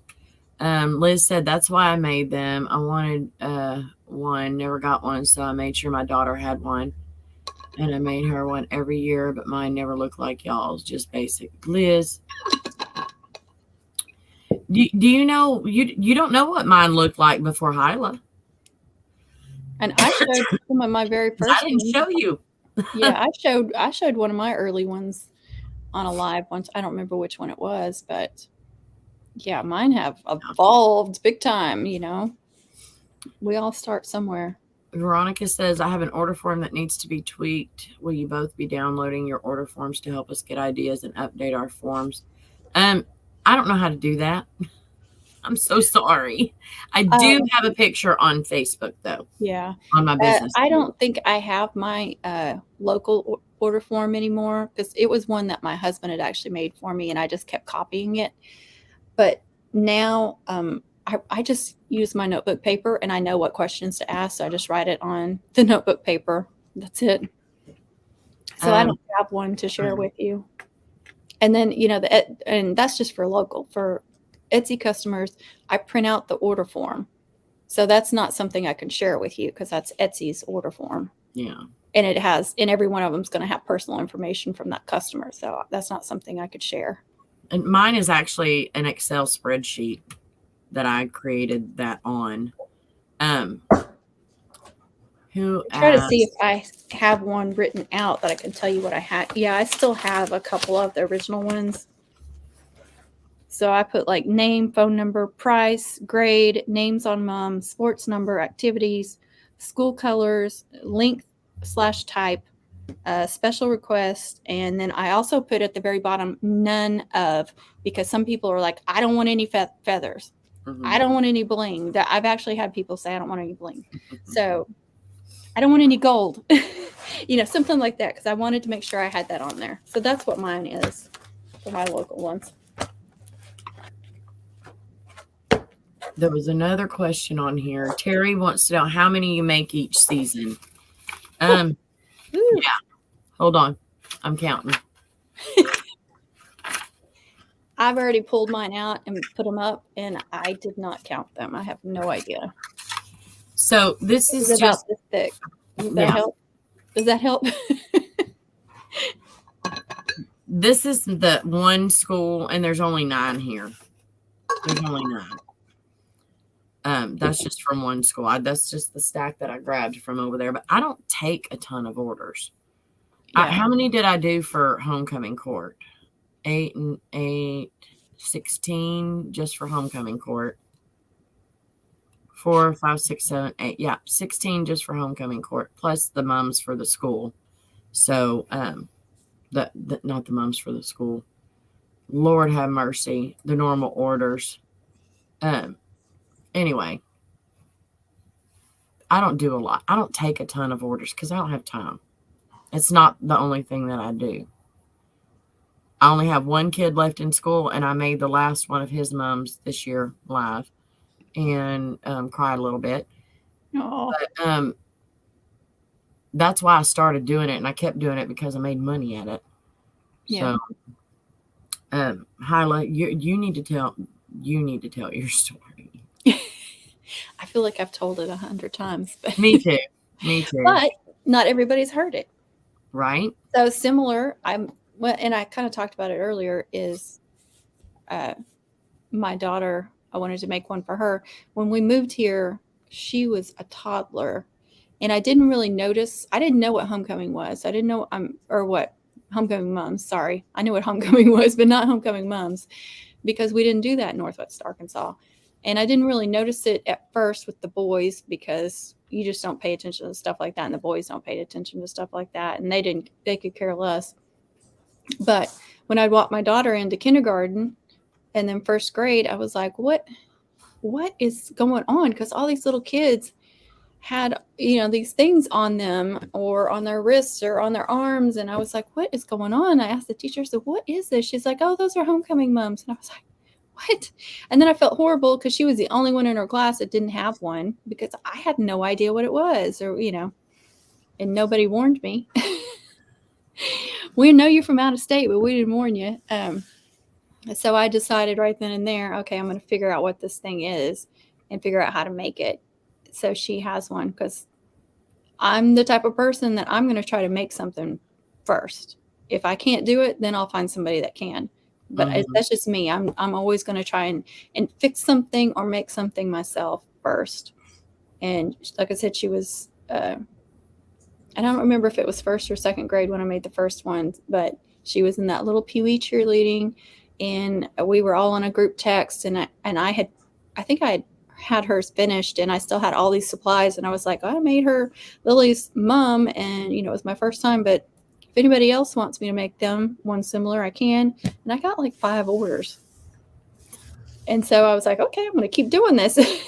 Right. And people kept, and one lady that I made one for that year, I made 2. She had 2 daughters, and I made 2 for, she kept coming back. They don't always want one every year, but she is just she's that one customer that always came back.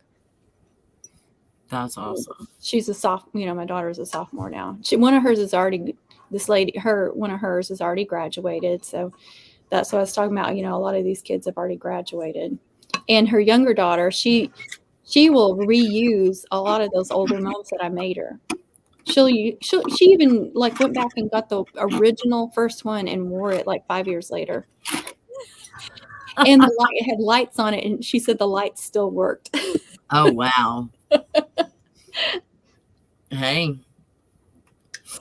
So it just took off from there. I mean, it wasn't a plan. I sent a picture to Hyla, and she said, start selling. I said, okay. That's TJ's startup story. I love it. Yay. Yes. I'm tired of looking at my flyaway hair. And I'm tired of having my hair up. I'm going to let it down a minute. Sorry. Y'all going to have to deal with you hair. can say that I recognize talent. Yes, you do. Because she is the freaking braid queen. My God. I'm like, you haven't been making them for years. Because my first moms did not look anything like hers did. Nope. Mine, I've still got some stuff. Well, I finally got rid of it whenever I went through. But some of the funky bows that I was like, oh, I'll fix it later, and just threw it in the box. I finally threw them away because they've been in there for years. All right, what's the next question? Let's see. What do you wish you had known about mums garters before you started making them? Yeah, go ahead. How to price them. How to price them correctly. Yeah, that's good. Yeah. I wished I'd have known then what I know now and had enough respect for myself then. Yes. Because I way undercharged. Yeah, me too. I even had people coming in saying, Connie, you need to charge more. You need to charge more for that. I'm like, okay. Yeah. They're like, not me, not today, not this time. But you need to charge more for that. Yes, I totally agree with that. Yeah. Definitely. And if you have not watched it, Connie uploaded a video last season about knowing your worth. So go through her videos or just type in the Southern Cottage, knowing your worth. Wasn't that the title of it? Something like that. I'm not sure. Not a garage sale, hashtag not a garage sale, something like that. I don't even remember. Yeah. Go watch that video if you haven't. What are some common mistakes to avoid? Underpricing. Let's stick with that. Yes. Underpricing. Definitely. Not knowing when to stop. I still have that problem because I will add and add and add. Yeah. This is why I wear my hair up, because I will just constantly do this. Well, we're enjoying it. Yeah, I'm the same way, because somebody would, like really be on a budget, and I'm like, okay, I can make you something on that budget. And yeah, but then you're like, but it would be so cute if it had this on it. Yes, It yes. needs something else. I think it's because we're just like artsy kind of people, and it doesn't look finished to us if it's not, all these little details that we want. Oh, thank you, Rachel. Yes, I got on my soapbox. How do you handle last minute orders and decide when to start or cut off custom orders? So I only allow so many orders a week. I think TJ said something about that earlier. That's why on Etsy, I've got date of homecoming is something that they have to fill out, because I will only allow so many for that week, because I can only make so many. Right. And yeah, if you overdo it, then you're just going to be really, really stressed, and it's going to cause you a lot of, if you can stay up half the night, make a month, then you go do it. I just cannot do that anymore. I just can't. It wears me down. I would make myself so sick from just doing too much. So I've had to cut it down and not do so many. I just can't. We all have our limits, and yeah. So you need to know your limits, and you need to remember your limits from year to year. Yeah. Because this year and the past year, I've learned to say, I'm so sorry, I don't have any more openings. Yes. Because it's not easy. Yeah. It's not easy. No. Yes, TJ, that's when you function best, honey, in the middle of the night. Yes. Live streaming at 3 a.m. in the morning while I'm snoozing. But you have to sleep. Money ain't everything. Exactly. I couldn't unless I moved out or kicked him out. But yeah, I've stopped taking so many orders that I'm working till 2 or 3 o'clock in the morning, and then having to get back up at I 7. just can't do that.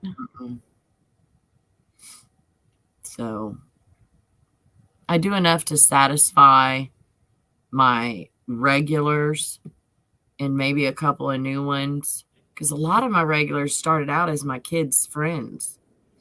And that's a good way to start, though. It is.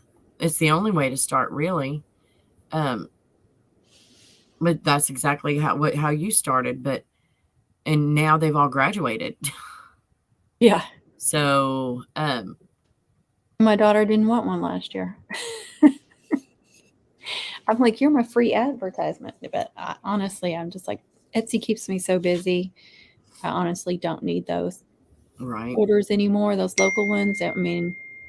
Not that I don't want to make any for them, but I think I've talked about this before. I've had issues with some local. I've had some really great local customers, don't get me wrong, and some that are just really wonderful and just go on and on about my work. But I get a lot of customers too that act like they're doing me a favor, and I'm sick of that. Sick of being treated like that. So I don't put up with it. I didn't put up with it last year, and I lost a couple of orders because of it, because they wanted to treat me badly, and I just didn't put up with it. And you just have to, it's not worth it to put up with that just for a repeat customer if you think you might get a repeat customer. Yeah.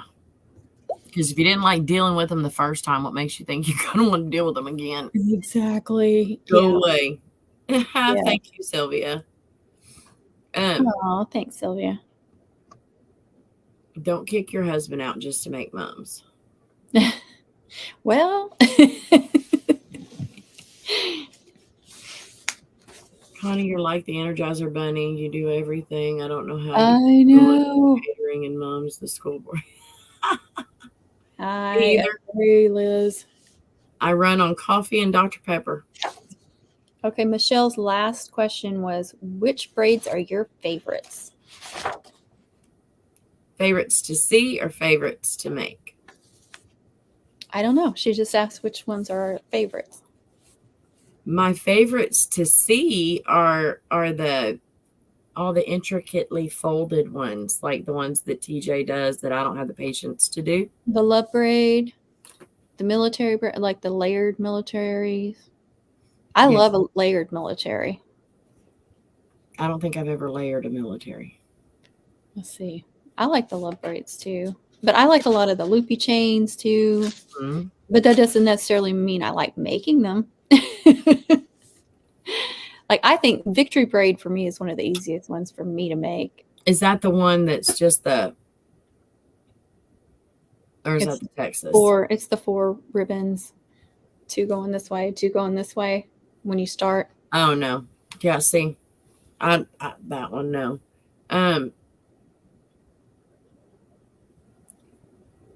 No. That's a lot of thinking. And then I think the military braid, because it's easiest for me to make, just the basic military braid. But I like the what is that? Is it the love? It's not the box. Yeah, the box is the square. Oh yeah, I love those braids too, but I don't like making it. I don't mind making it, because to me it's once I learned and got the movements, it's like second nature, and I can just watch a YouTube video and flip. I don't like it because it takes so much ribbon. It does take a lot of ribbon. Keep offering this shirt.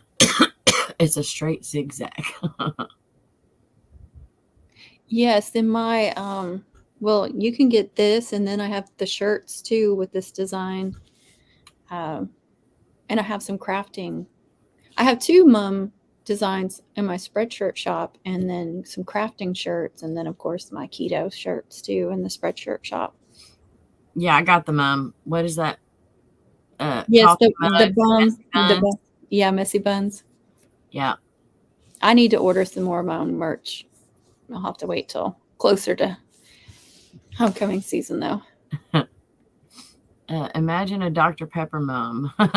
My daughter loves Dr. Pepper. Maybe I will add it in there. Just an idea. Add it. Put it in there. Yes, that would be fun. Yeah. That would be a lot of fun. Ouch. Everybody needs a she shed. As long as it's like humongous. This is my she shed.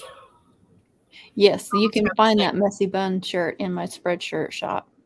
Yes, I got it in red. Thank you. Of course you did. She has coffee mugs too. I don't drink coffee out of coffee mugs. I own a lot of them, but I don't drink out of them because it's not big enough.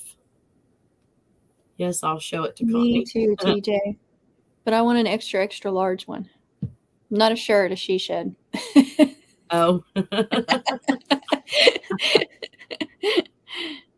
Yes, a 2-story she shed with a garage. Yes. Oh, no. Yeah. I'm with you, TJ. Yeah. 2-story. That means you have to carry crap upstairs. Well, that could be for storage up there. Yeah, but then you still have to carry it up and down. Or you could have your bedroom and bathroom upstairs, and then you'd never have to leave. Put a kitchenette up there with some coffee. Would be good. Yeah. Have your apartment at the top, and then crafting world on the bottom, and you'd never have to leave. Yes. I don't feel like I leave here. I go in the house to go to the bathroom, and that's it, and sleep. TJ would have a sign, no tornadoes allowed. Tiny or otherwise. And I'd have no 4-legged beasts allowed. No. No, they would be right there with me. Oh, my goodness. Ugh. Sorry. Kit Kat, what are you doing? You're just sitting there. All right, Hyla. What made you want to start your YouTube? what made me want to start my YouTube channel? Yep. Well, when I started making mums, of course, it was so hard to find any information on how to make them. Yeah. So hard. I mean, Pinterest probably had more things than YouTube. And I found a couple of things, but just enough for me to figure out how to do it. And then, you know, I went to L&M and ordered supplies, and that's where I found like backers and stuff, because I didn't even know about backers. And I was like, okay, there's a reason for those, so I'm going to order them. But yeah, that was the reason why, because I'm there listening. was just nothing I'm going to grab out there. something. You're fine. There was just nothing out there. It was so limited. And so as I was learning, I wanted to share what I was learning with people. And the more I learned, I wanted to share all that. So, because I knew if I wasn't the only one out there wanting to know how to make them and you know, to learn. So that's why. Very simple. I hope I can find. Oh, that SpongeBob one was so cute, TJ. Oh, how cute, Rachel.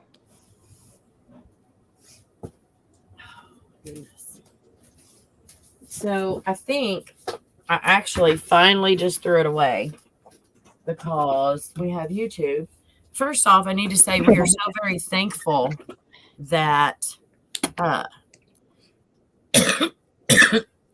Hyla started her YouTube channel, because that's what brought us all together. Yeah. And taught us how to freaking do homecoming mums. Because I'm going to tell you, I learned from a book like this. This is a newer one. But I'm telling you, it was so old. That's how I learned how to make braids and things. From pictures like this. And we all know pictures are not that helpful. No, they are not. Because it's not 3D, and you need that 3D. Right. But I'll tell you, I got frustrated more than once with people, because even though, you know, I was trying to share what I was doing, there was still people that were just like, you're not doing enough, or you're not doing it the right way, or, you know, I'm not doing the video like they want me to do. They couldn't see what I was doing, or I'm not doing the right angle, or the sound was wrong, or the lighting wasn't good. You know, people will complain about everything, and it could get overwhelming and frustrating. But I kept with it, and I would just block those people. Right. And you are way more, I'm tender-hearted, but you are way more. Oh, I'm tender-hearted too. I take it to heart when somebody's rude to me. Yeah, but I'd be rude back. Rude right back, demonetize the whole video. I don't care. I'd be like, you quit griping about something I'm showing you how to do for free. If you don't like it, click out. Gone. Ain't nobody gonna miss you. So, but yeah, we are all very thankful that you did. Thank you. Like, why be rude? Yeah, no, I know. I'm like, I'm doing this for free. You're not having to pay me. I'm taking time. I'm out of my day to share what I know, and not just share what you know, but set that thing up and edit and do the best you can with the limited resources you have. And people can just be really nasty. Mm-hmm. But 95% of people are wonderful on here, you know, on YouTube, on the comments and stuff. 99. I have one person that annoys the crap out of me. That's it? Oh, I've had so many rude people. One person that drives me up the freaking wall. But other than that, I haven't had anybody be ugly. That's not fair. Maybe they know you're not going to take it. So they're like, Yeah. Oh, thank you, Liz. Yes. Oh, Sylvia, you just don't know. I know. It's Johnny ridiculous. And TJ have seen, I've screenshotted comments before. And there was, who was it last year? That person that just kept sending me the comments, and I had to report them.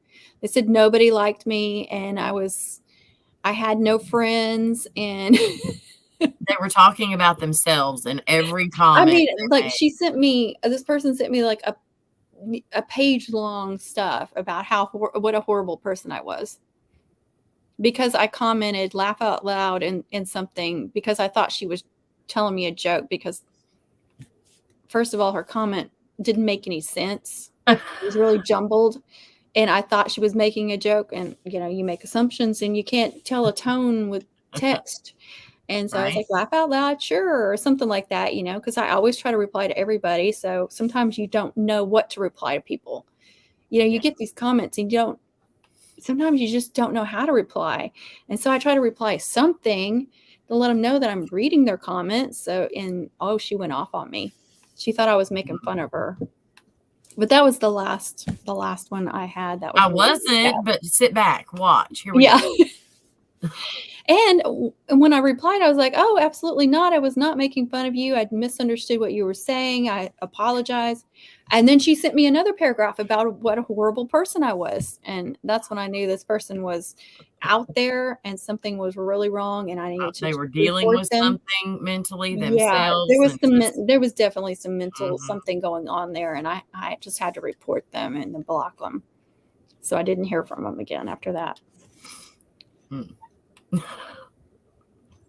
But there's been a lot of, I can't tell what you're doing. You need to move your camera, or you need to do better sound. It was too quiet, or it was too loud, or you need to add music, or you added music and I don't like that music, or that music was too loud in this one spot. I mean, I get complaints like that all the time. And I'm like, really? And you know what, when they talk about the lighting or the cameras, they couldn't see the angle great. And I'm like, well, you can buy me a coffee. You can leave me a super thanks. I have an Amazon wish list. You are more than welcome to help supply my channel and let me buy more, better equipment so I can make better videos. So if you want to do that you're more than welcome to tip me and help my channel grow. That's how I do those comments now. And I never hear back from them after that. Probably Liz. Nope. I'm waiting for somebody. Now I've heard some people say, "Oh, I love the people that are rude," because I'll comment and then they'll come back and he says, it's some guy in the keto community. He's like, they're just helping my channel grow by giving me these bad comments. He said, there's just more activity on my channel. He said, I'll converse with them as much as they'll converse with me. I had someone tell me, TJ, off your screen. Oh, I remember that. Yes, I remember that. You're like, the one time I don't clean my screen. Do you put the videos up there for people to give you criticism? Is that why you put it up? No. But I mean, to some extent, yeah, we need some criticism so we know how to do something better, but you can be kind with that. You don't have to be rude about it. And these people are always rude about it. Don't mess with me, Sylvia. Don't mess with my holler or TJ either. They won't let me go after people. They won't let me. And I think a lot of them think they're just being helpful. Like, you need better lighting. Well, you don't think I have all the lighting going that I have got, Right. Or that that I have the camera at the best angle I can possibly do with the equipment that I have. I'm setting this up the best I can. This isn't the first video I made. And and some people try to tell you how to do something thinking they know what the heck they're talking about. And I'm like, really? Yeah. Everybody's a critic online. Connie will come kick your butt through the computer. TJ's like, yep, it's still engagement. Hey, I mean, I'm the one that'll go back and forth with the scammers on Facebook. I will go back and forth with them. So yeah. You can't comment. Speaking of comment, you can't comment on large channels, because then you get this spam or the scammers that are pretending to be that channel Uh-huh. that will reply to you and try to get you to go to, it's always WhatsApp or something like that. Mm-hmm. Or you won our giveaway. You just have to call us at this number. You know, you have to be careful about commenting on those big channels because they target them. Luckily, I am not one of those big channels yet. You're big enough. Well, no, Yeah, I know you I could don't always have- be bigger, but Yeah. You Diane, have to go. You have a long ways to. I have a long ways to go before get to that point. Kit Kat is just loving coming and saying hi today. I can't see her You're face. just off camera. Come here. Hey, Oh, Kit you Kat. guys. Hey, baby. There's her mouth. Hey. Mama needs better lighting. Speaking of lighting, she's huge now. Look at her. Yeah. She's not quite as big as Lucy, but almost. Yes, TJ. TJ said yes.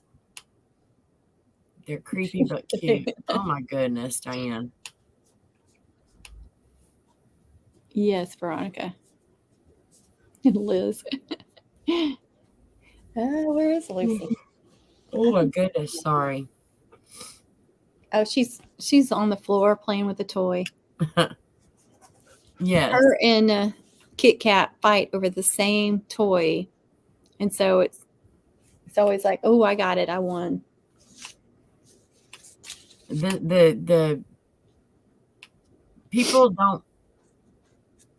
don't control themselves through a keyboard. Yes, because they're not in front of you, so they feel like they're just looser lipped or something. You know that old where people used to come at you like, come say that to my face. Yeah. You really come say that to my face. Come stand in front of me and say the same thing you just put on there. Mm-hmm. If you wouldn't say that to my face, don't put that stuff in writing. Oh, I told one lady once, I said, how would you feel if I came to your job, your work, and I gave you the same criticism you just gave me? Because she was really bad. She had just went off about my videos, and I was like, how would you feel if I came into your work and said this blah, blah, blah, blah, blah, blah, blah, about your work? I said, I absolutely know that you would not enjoy it and would not like it, and you would think I'm rude. So you're rude. You need to stop blocking people before you send us screenshots of their video. Luckily, I haven't had any in a while, but they're out there. That's what she does, y'all. She teases me. She gets these comments, and then she will screenshot it, and I'm like, oh, what video is it on? Oh, I already blocked them. Well, why'd you do that? Let me add them first. So, y'all, do y'all have any other questions? I'm not trying. Well, I do need to get off here because it is 9:00, and I still have 3 dozen cookies to finish. I see one more question that I almost missed. Oh, goodness. Don't miss the questions. How do you keep the mums looking not too full and bulky? It seems whenever I add all the braids accessory, it becomes cluttered. So I think that kind of went in. We were talking about, how I clipped the braids and chains on there to see how it's going to look. And if you've got too many braids on there or too big ones, because I don't put the exact same number of braids on each, even though they're the same size, because some braids are really, really wide and some aren't. Some are skinny and some are curved. And so I don't like saying that unless you're using the same exact number of braids and same exact kind of braids on it. But that's the only thing I can think of is, clipping them on and seeing how it looks before you attach them. And then plus, I like to make mine kind of wider. I like to do my ribbons out like this on the side. A lot of people do them I can't straight do that. down and make a skinny. Yeah, I can't really do that. I don't like that look. So making it wider gives it more space. But that's all I can think of with that. I don't mind it looking cluttered and full and bulky. I don't mind that at all. Have you seen my space? Yeah. I like everything. I like it all. Just looks like I put a little bit of everything on there. Yeah. That's and some of mine are like, really full like that with a bunch of stuff. And then other ones are pretty spaced out and you can see everything. So It kind of I depends. like mine to do a scavenger hunt. Yeah, especially the big ones. Like, you know, when you're talking like a double mum or something, I want it to have a ton of stuff on it. And I want them to be like going through it and you know, the next week going, hey, I didn't see that. Yes, You know, exactly. finding all kinds of stuff in there. Yes. You just angle the ribbons or make a bigger backer or both? I angle them. Angle. Yeah. You can only make the backer as big as your head. Yeah. As your flower. You can't really go too much bigger than that. No.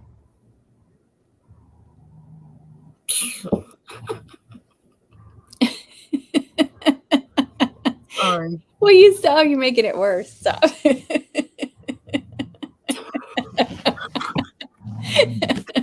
Oh my goodness. We're gonna have like a pajama party one night or something on yes. Hey, y'all didn't want to do the mums and moo-moos.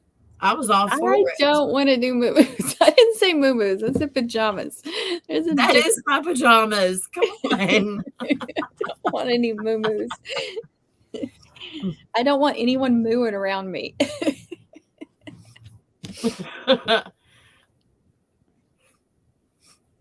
Oh my goodness. Thank you, Diane.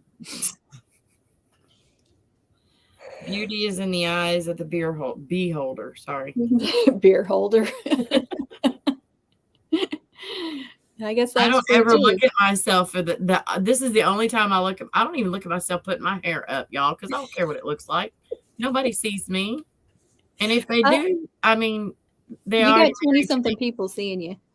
I give birth to them. So I don't care what they think that I look like. So oh, thank you, Liz. I need to quit messing with that. Yes, I have handles. That's exactly what it looked like a motorcycle. No. We could have got behind you and did that. Right? Oh, gosh. Oh, thank you, Liz. That's sweet. We love you too. And thank you for always watching our videos and commenting and liking. And yeah, you're even going back to my gardening videos. That's awesome. It's definitely appreciated. Very appreciated. Thank you, Liz. And if I see you comment one more time about how your stuff is not up to par, I will come through the computer. Well, you don't want that either, Liz. No. You really don't. Yes, big thanks to everyone for all the helpful comments and tips, and Connie Hollow for your time tonight. Yes, it was fun. I really enjoyed it. So I have a question for y'all, because I've got some things in my head. I got a tickle in my throat. Oh, I hate that. I need to refill my Dr. Pepper. How about some water? Nah. Sorry. Mine's got salty electrolytes in it. Ugh. Salty goodness. So I've got some things, some videos that I want to make. Are you shaking your head? Who are you shaking your head at? Lily is holding Kit Kat like she's a little kid, like holding her like this, where Kit Kat's arms, like her front paws are like this, and her head is right here, and her bottom legs are around her, like she's a toddler. She holds her like that. That's hilarious. Oh. Yeah, I have a few videos that I want to make, but what do y'all want to see? Yes, I need to make a Dr. Pepper mum. I can't make one unless somebody pays me for it. That's the problem. I would love. I get asked a lot about a sash mum, and I refer them over to your channel. But I didn't make a sash mum yet. Well, I thought you've shown or explained or something.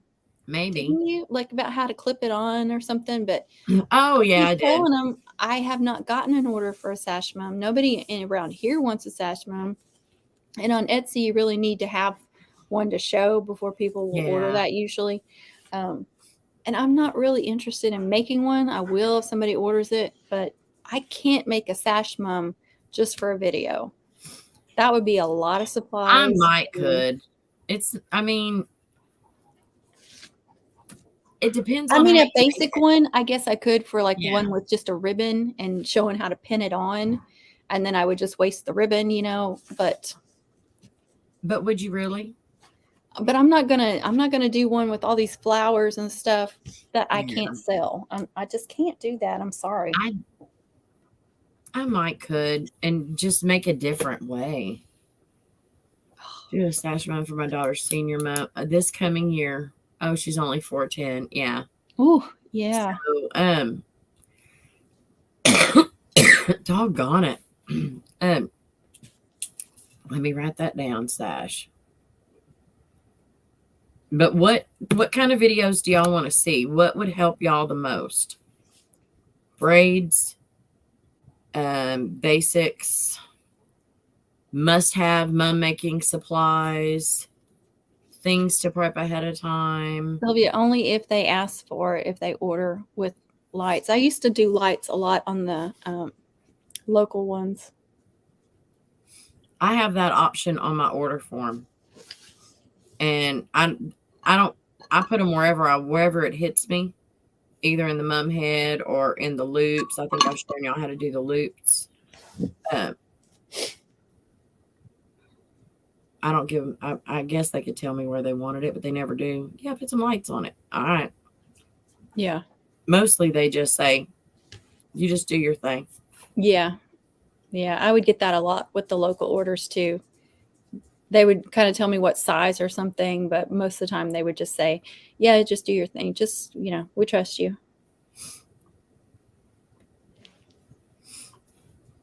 So what kind of videos would help y'all out? That's what I want to know.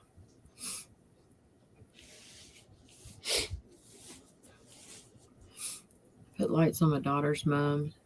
I will try to do a sash. It's been, and then I could post it for sale, I guess. Yeah. I would have to do that like in the next month or two. I know I've thought about making one and put it on Etsy, but man, if it didn't sell, that would really stink. Miss Dina is here. Hey, oh, she's listening. How are you? Do rose gold. I don't have rose gold stuff.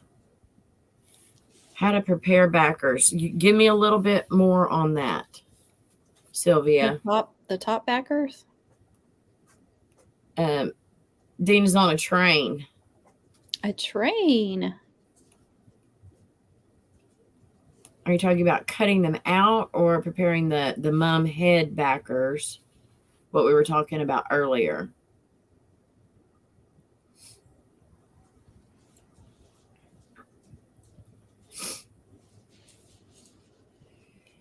I'm going to sit here and rock myself to sleep. I still have to work. Oh, my goodness.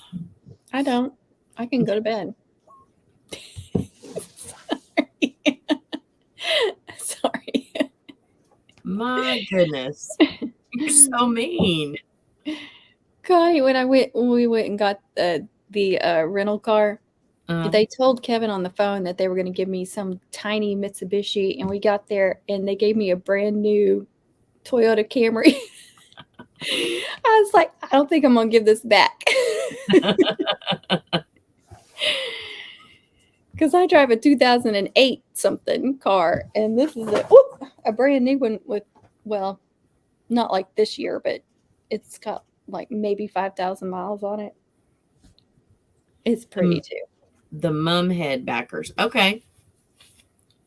I feel like I've done a lot of videos with the mum head backers, but I may not have done a lot like this year.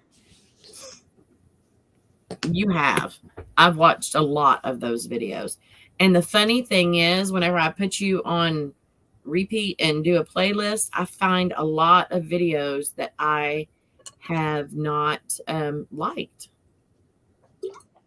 What? Yes.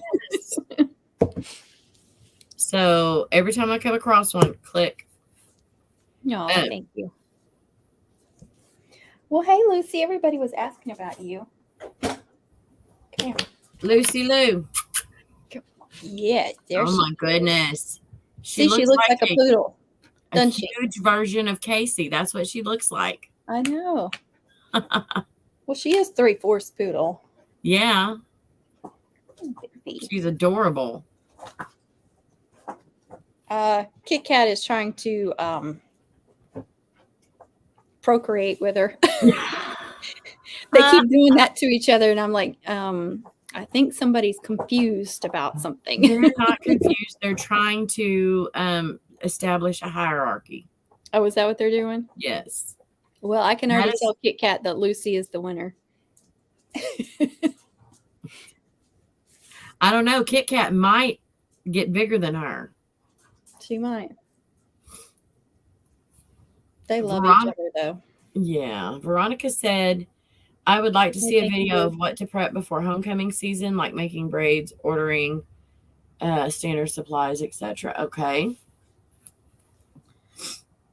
I'm planning when I do order my mom supplies. Like I said, I don't need a lot of stuff this year. I really don't need that much. I need a few trinkets. I need those ribbons, a few flowers. So far, that's all I know about. Like the diamond dust ribbons. But I am planning on trying to do like a screen record when I do order, just to show. I mean, I don't know if anybody's interested in that, but just show you how I navigate their website and how I pick and how much I order of it. So that is an idea for me that I'm thinking about. And then I always do unboxing of what the supplies, whenever I order supplies, I always show you guys what I've ordered. And then usually, like last year, the only braids I made in advance were the ones I did for videos. Like I said, I didn't do any prep, pre-made braids and stuff. I mean, because unless I do what you do and make really long ones and then cut them as I need them, because like I said, I never know what size, what length I'm going to need. Manly garters. That's hilarious. Hyla has a lot of mom head backer videos. Me too, Connie, and same with yours. Oh, Diane, I would miss that too. Garters that are manly.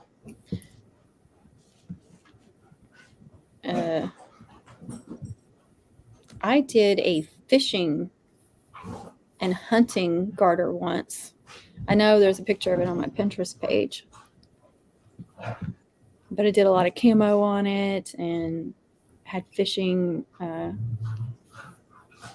can't remember what I had, the bobber and stuff, but it was like a shotgun shell bobber on the flower and stuff like that.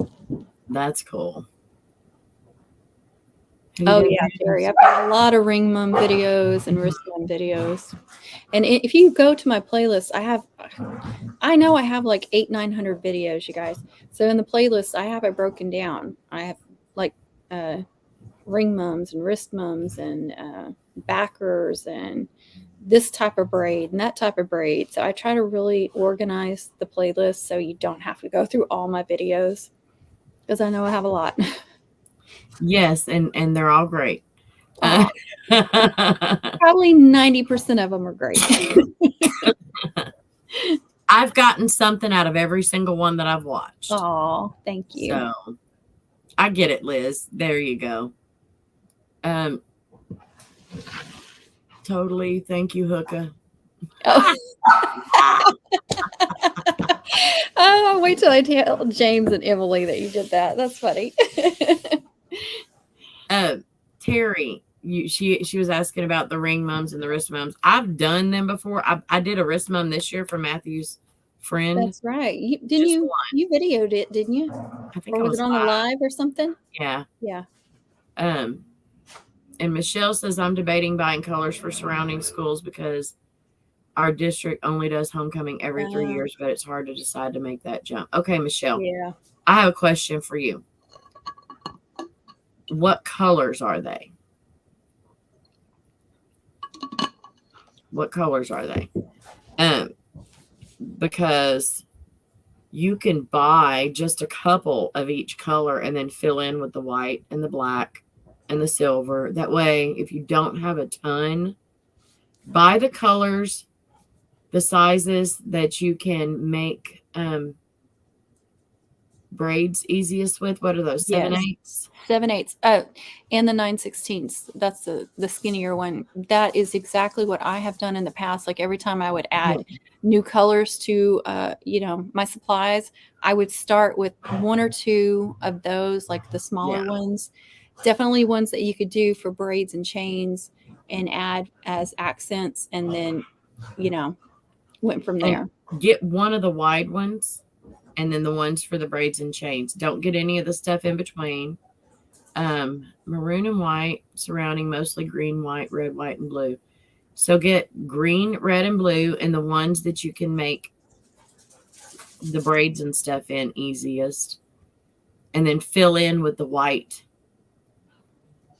and the black and the silver or gold, whatever your accent is, and work with what you've got until you see that you're getting more orders for that and can justify purchasing. Yeah. And the good thing about red is you can find so many different fun red ribbons all year long, pretty much, especially at Christmas, but little accent ribbons and stuff that you can add to.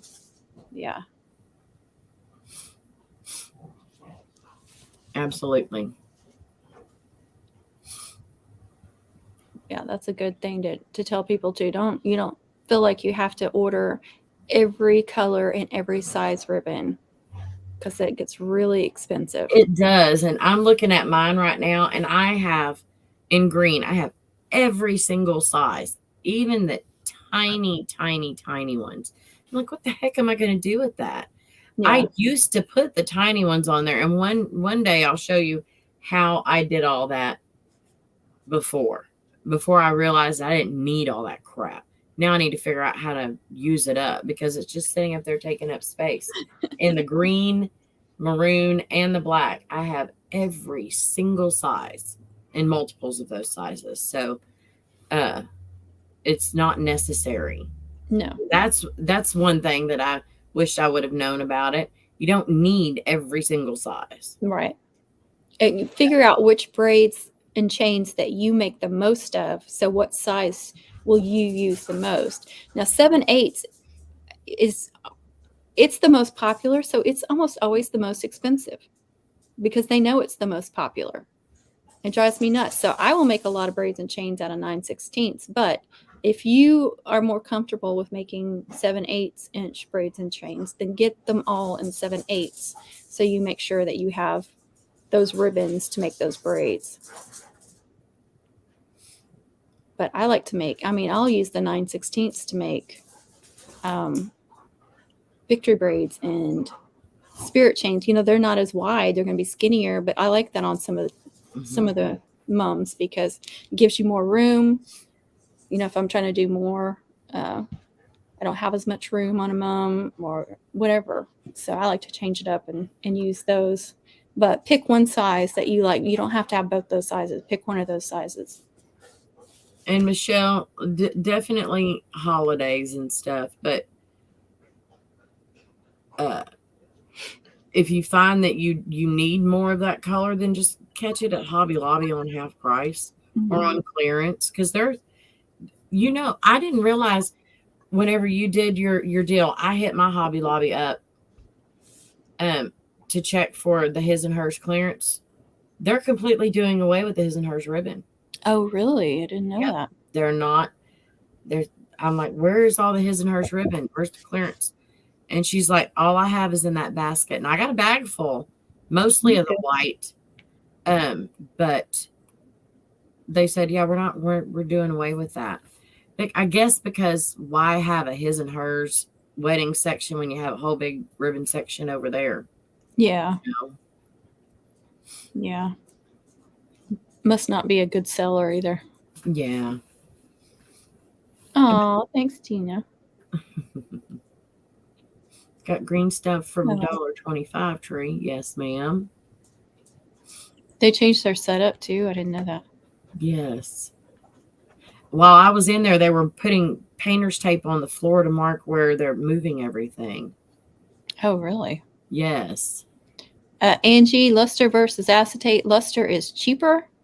And to me, I think it creases a little bit better. Just as vivid and colorful as the acetate. I think a lot of the big mum makers use it, prefer it too. The luster. So is that the difference? See, y'all are speaking Greek to me. The luster ribbon is the gold label. Yeah. Acetate is the silver. And I'll never know the difference because I have gold and silver. Yeah, I do too. I do too. Because some colors you can't get. Like you may look at 7/8 and have to get it in acetate on one color, but you could get the luster in the 2.5. I mean, you're making me want to go look. I'm going to go look at something. Some colors don't match up exactly though, but once you get your mum made, you can't tell. Especially since, most of us use like wired ribbons and soft satins and stuff. So none of those colors are going to be exact. So you just don't freak out about that either. As long as the colors are close, it's fine.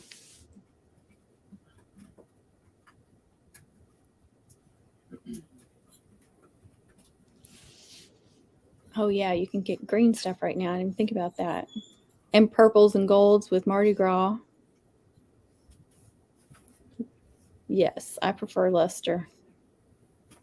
As long as they have it. If they don't have it, then I buy acetate. I had to go look. Oh, wow. I don't think I found a single gold ribbon roll. I didn't look it through all of them because I couldn't reach half of them because there was stuff in my way. But no, I know. It's the same type of roll, but all of mine were silver. I was trying to see. Well, mine are being gold, it looks like. No, here's a silver. So for anybody, I don't know. See, you can't tell a difference in the finish.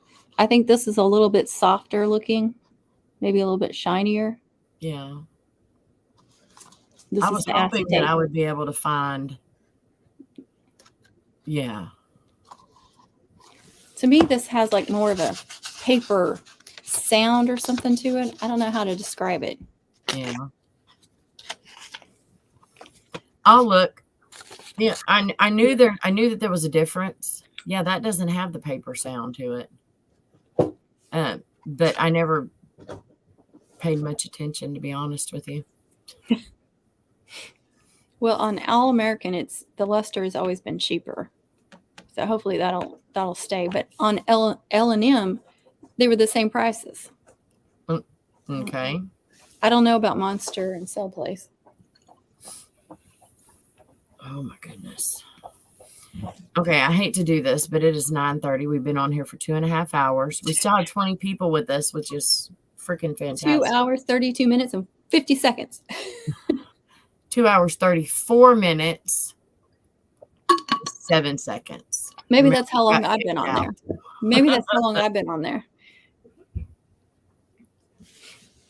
Hold on. Yes, Michelle, that is so true. Hold on. You got a call, babe? You got a call? Yeah, usually the gold label is cheaper at All American, but I was surprised when I went on L&M and they were not. It really surprised me. Just a smidge. I heard Michael running out and his radio going off. That's a good idea too. Yeah, stay a little. Oh, you're so funny. I have some of those beads, but I didn't even think about using them.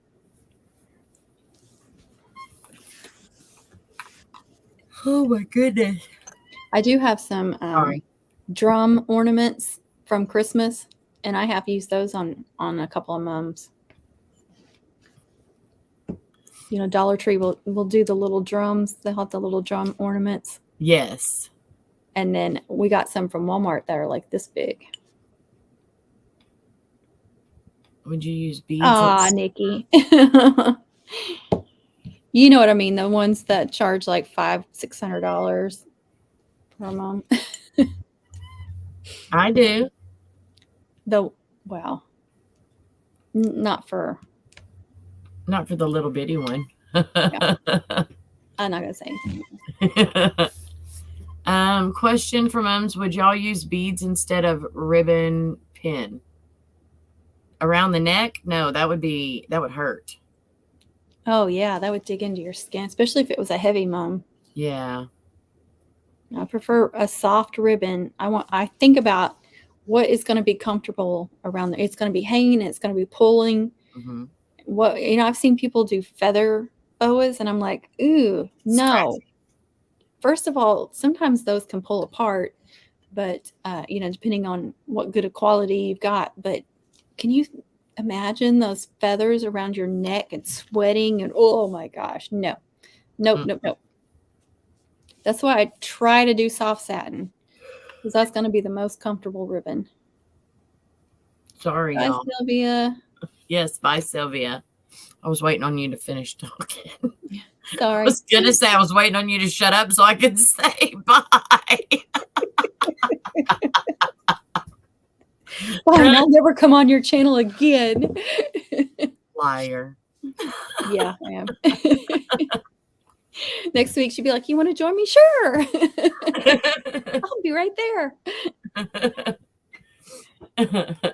Didn't you say, nope, I never said that. Nope. Oh, my goodness. Told you I get goofy. I'm surprised I'm not the one yawning. Oh, she's over here, right? She's over here. Am I pointing at her?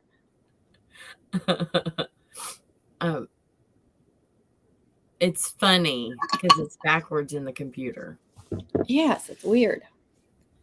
All right, Dina. I really do need to get off here, though, because I have about 2 more hours worth of work. Okay, TJ. It was a smidge longer. Are you happy? You should be happy. I gotta paint cookies, and I have to pipe some more. Oh, Texan. Got to get up early to donate blood. Yay. Oh, okay. Y'all were great. Y'all know we'll answer questions anytime. So yes, I hope we answered them well. DJ said not really. Sorry, honey. Oh. We're not 3 o'clock in the morning live streamers. If I didn't have to wake up early, I definitely would be. Mm-hmm. I do my best work at night with nobody around to mess with me. Oh, yeah. I mean, I used to be like that, but I just can't do that now. Now my kids are like that, and I'm like, y'all need to go to bed. Shoot. Gonna make Salisbury steak pot pie at 9 o'clock at night. Frozen, of course. Oh, thank you, Veronica. Yes, I enjoyed it. This was fun. Yes, and it made me start thinking about homecoming. When should you start preparing? Yesterday. I wore my cap for y'all. I need to get me one of those. No, I don't. I need to make me one of those because I have a hat press. That's right. That's right. Keep forgetting where you're at. So do I. That's what I need to do. I need to make me a hat to wear. You too, Miss Liz. No is a complete sentence. I'll make me all kinds of caps to wear. Yes. Or I'll make me one cap and then I'll make stuff that I can just Velcro on and just switch it out. There you go. Switch them out. Thanks, Diana. Yes, we enjoy the live. I enjoy the live streams too. I hope you monetize this live stream.